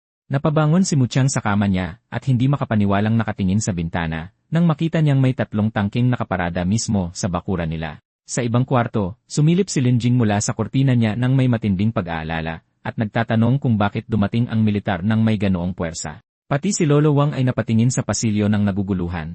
Dahil gusto niyang masigurado ang kaligtasan nila, nagpadala si Chen Xiao ng mensahe sa kanilang lahat. Sinasabihan silang manatili sa mga kwarto nila habang siya na ang personal na ayos sa problema. Mag-isang lumabas ang bida natin mula sa gusali para harapin ang hanay ng mga militar. Hinarap niya ang mga sundalo at tinanong kung bakit kailangan pa nilang pasukin ang bahay niya sa gitna ng gabi. Sumagot ang opisyal na nasuri na ng militar ang footage mula sa insidente sa katedral at alam na nila ang totoo tungkol sa mga kapangyarihan niya. Ipinaliwanag niya na ang mga superpower ay isang napakabihirang asset sa kasalukuyang krisis ng mundo at inalok ang bida natin ng isang kasunduan. Kung papayag ang batang mage na maging research subject, handa ang militar na palampasin ang gulo ngayong gabi.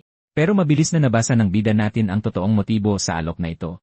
Naisip niya na gusto lang siyang ikulong ng opisyal sa isang laboratorio para pag-eksperimentuhan, kaya tinanggihan niya agad ito. Nang itigil ng opisyal ang pagiging magalang niya at subukang utusan siyang sumuko, sinabi ni Chen Xiao na hindi na niya ulitin ang sinabi niya, hudyat na tapos na ang usapan nila. Dahil sa paglaban na ito, itinaas ng opisyal ang kanyang kamay at inutusan ang mga tauhan niyang magpaputok. Nagpasabog ng mga shell ang mga tangke, pero nanatiling kalmado ang ating bida. Nagpalawak siya ng pabilog na purple-black na special barrier sa paligid ng katawan niya na sumalo sa mga paparating na bala sa ere.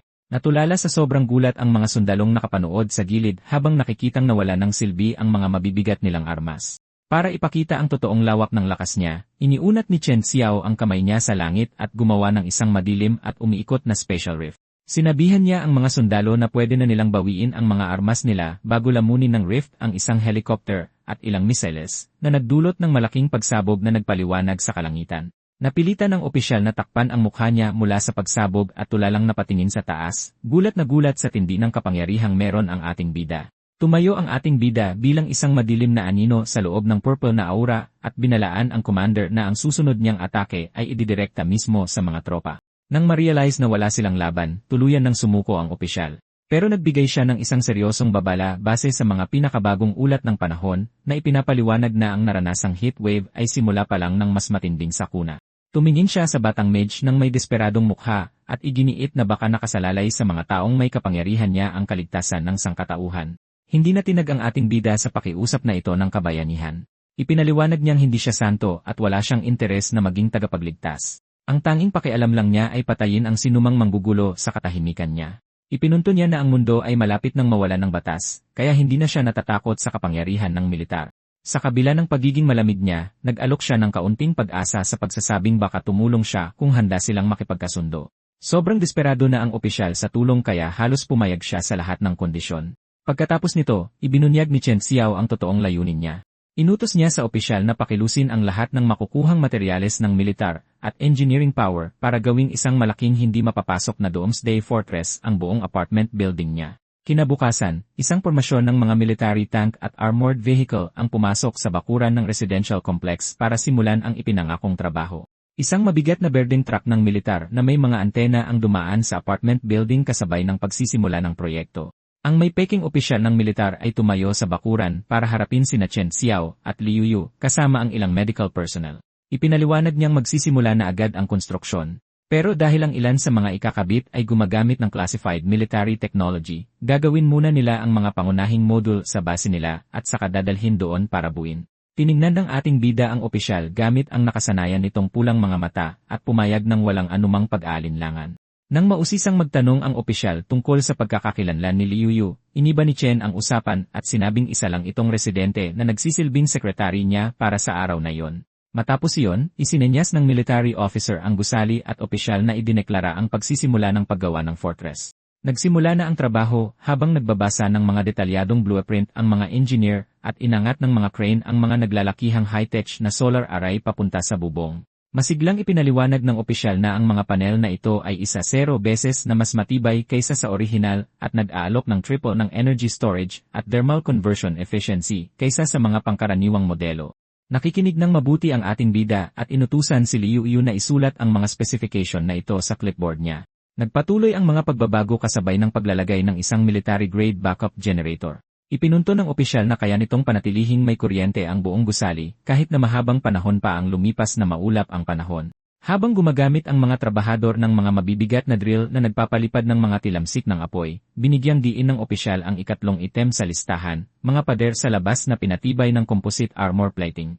Ngumiti siya ng may pananabik habang isinasalarawan ang materyales bilang bulletproof, fireproof, at thermally insulated, sabay sabing sapat na ang tibay nito para mapasindak kahit ang isang halimaw. Habang halos mamatay sa kakatawa ang opisyal sa tindi ng depensa, pinanood lang siya nina Chen Xiao at Liu Yu ng walang emosyon, at napaisip ang sekretarya kung bakit mas excited pa ang sundalo sa fortress kaysa sa kanila. Pagkatapos ay nilagyan ng pangkat ng militar ng malalaki, at pinatibay na metal na pinto, at nag-install ng mga blast-proof system para makontrol ang mga makakapasok sa gusali. Sa kisame, nagkabit sila ng mga high-tech na security camera na may automated target recognition software at tinapos ang labas gamit ang isang independent satellite communication module. Sa bubong, nakatayo na ngayon ang isang malaking satellite dish sa ibabaw ng gusali. Ang malaking pangyayaring ito ay nakakuha ng atensyon ng mga residente, kabilang na si Lolo Wang, na hindi makapaniwalang nanonood sa konstruksyon habang hawak ang kanyang kape. Nakatayo sa bakuran sina Linjing at Lailing na nakatingala ng may pagkamangha. Sabi ng bata, sa wakas ay nagiging isa na silang secret base, habang pakiramdam ni Linjing ay nabubuhay siya sa isang panaginip. Samantala, pinagmamasdan ni Muchang ang pagbabago mula sa bintana, pawisan at may pag-aalala sa mukha. Pagkatapos, lumipat ang eksena sa isang laboratorio ng militar kung saan sinusuri ng mga scientist ang data sa isang computer monitor. Napansin ng isang babaeng scientist na ang body temperature, heart rate, at cellular activity ng bida natin ay sobrang layo sa normal na tao, na nagpapahiwatig na palaging nag-a-adapt ang katawan niya sa labis na kapaligiran. Humingi ang opisyal ng militar ng paliwanag sa simpleng salita.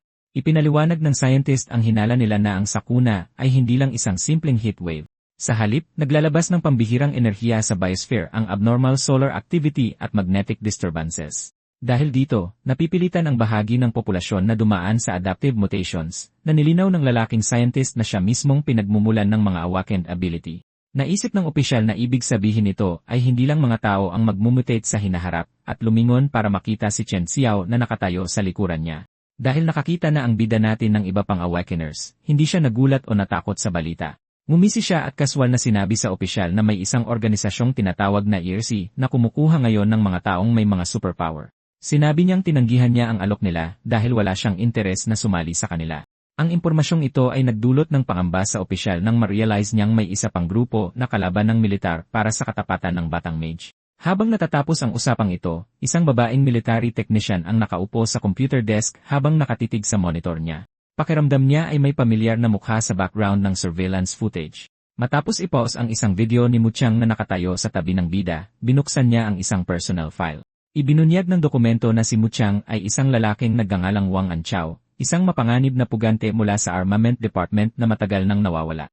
Dahil patuloy na tumataas ang cellular activity sa katawan niya, naghinuha ang isang scientist sa pasilidad na medikal ng militar na ang ating bida ay nagtataglay ng kakaibang pangangatawan ng isang tunay na awakener. Nakaupo si Chen Xiao sa isang metal na mesa para sa pagsusuri habang tinatapos ang mga test, bago tinanong kung sapat na ang mga impormasyong nakuha nila. Kinumpirma ng opisyal ng militar na sapat na ang data, kaya hinayaan nang bumaba ang ating bida at maglakad papunta sa exit. Habang inaalok siya ng commander ng magbabantay pabalik, biglang nagbago ang sitwasyon nang mag-vibrate ang isang cellphone. Matapos sagutin ang tawag, nagdilim ang mukha ng opisyal, at agad na pinatigil si Chen Xiao. Nilapitan ng military officer ang ating bida at iniabot ang phone para ipakita ang isang digital personnel file ng isang lalaking nagngangalang Wang Anchao. Ipinakita sa litrato ang isang seryoso at maikling buhok na bersyon ni Mu Qiang at nakalagay na isa siyang mapanganib at nawawalang target. Kahit nagulat si Chen Xiao sa kakaibang itsura ng kasama niya sa litrato ng militar, napanatili niya ang malamig at seryoso niyang pagtingin. Hindi na nagsayang ng oras ang commander sa kwentuhan, at ipinaliwanag na ang lalaking ito ay isang wanted na puganting nakitang labas-pasok sa residential building kasama ng ating bida. Iniutos niyang ibigay kaagad ng batang mage ang pugante, habang ipinapangakong hindi isasali sa gulo ang ibang residente kung susunod ito. Nang tanggihan ng bida natin ang utos, naging agresibo ang opisyal at sinabing may direktang utos siyang hulihin ang lalaki. Nagbanta siyang walang pupuntahan ang batang mage, kaya itinutok ng ilang armadong sundalo sa lab ang mga baril nila sa ating bida. Dahil malinaw na palpak ang usapan, itinaas ni Chen Xiao ang kamay niya at naglabas ng umiikot na aura ng special energy. Isang madilim na portal ang tuluyang lumamon sa anino niya, kaya mabilis siyang naglaho mula sa kwarto. Dahil dito, natigilan sa matinding pagkabigla ang mga sundalo at ang commander nila habang nakatitig sa bakanteng pwesto. Dahil sa matinding galit na nakatakas ang target, ipinag-utos ng opisyal na itigil agad ang Fortress Project at pinakilos ang lahat ng armadong puwersa para pabagsakin si Chen Xiao at hulihin ang pugante. Pagbalik sa apartment building, naging mabigat ang tensyon nang mapansin ni Lolo Wang na biglang nahinto ang konstruksyon. Sa hindi kalayuan, kutob ni Mu Qiang na may mali kaya inihanda niya ang kanyang baril para sa isang laban. Tama ang hinala niya nang makita niyang nagrarapel pababa ng gusali ang mga sundalo papunta sa palapag niya. Pagkabasag ng mga sundalo sa salamin ng bintana, agad na na-detect at gumana ang automated defense system ng gusali. Nagpakawala ito ng malakas at dilaw na kuryente sa mga nanghimasok, dahilan para tumalsik ang mga sundalo habang humihiyaw sa matinding sakit. Sa kabilang bahagi ng gusali, narinig ni Lin Jing ang gulo at tinangkang buksan ang kanyang bintana, pero mahigpit na nakasara ang mga ito. May narinig siyang babala na inuutusan siyang manatili sa loob ng kwarto habang naka-activate ang defense protocols. Agad hinila ni Lolo Wang si Iling palayo sa bintana para humanap ng ligtas na lugar habang napupuno ng usok at gas ang looban mula sa mga pasabog ng militar. Yumanig ang isang malakas na pagsabog sa gilid ng kompleks, kaya napilitang magtago ang matanda at ang bata sa ilalim ng isang mabigat na mesa. Litong-lito si Lolo Wang kung bakit umaatake ngayon ang mga sundalong tumutulong lang sa kanila kanina. Kinabahan si Ailing na baka may nangyaring masama sa kanyang kuya. Ngunit nawala ang tensyon nang biglang lumitaw si Chen Xiao sa ibabang bahagi ng gusali. Nakatayo siya na parang isang tahimik na anino habang pinagmamasdan ang mga sundalo sa ibaba, isang senyales sa takot na bata na nagbalik siya para ipagtanggol ang kanyang tahanan.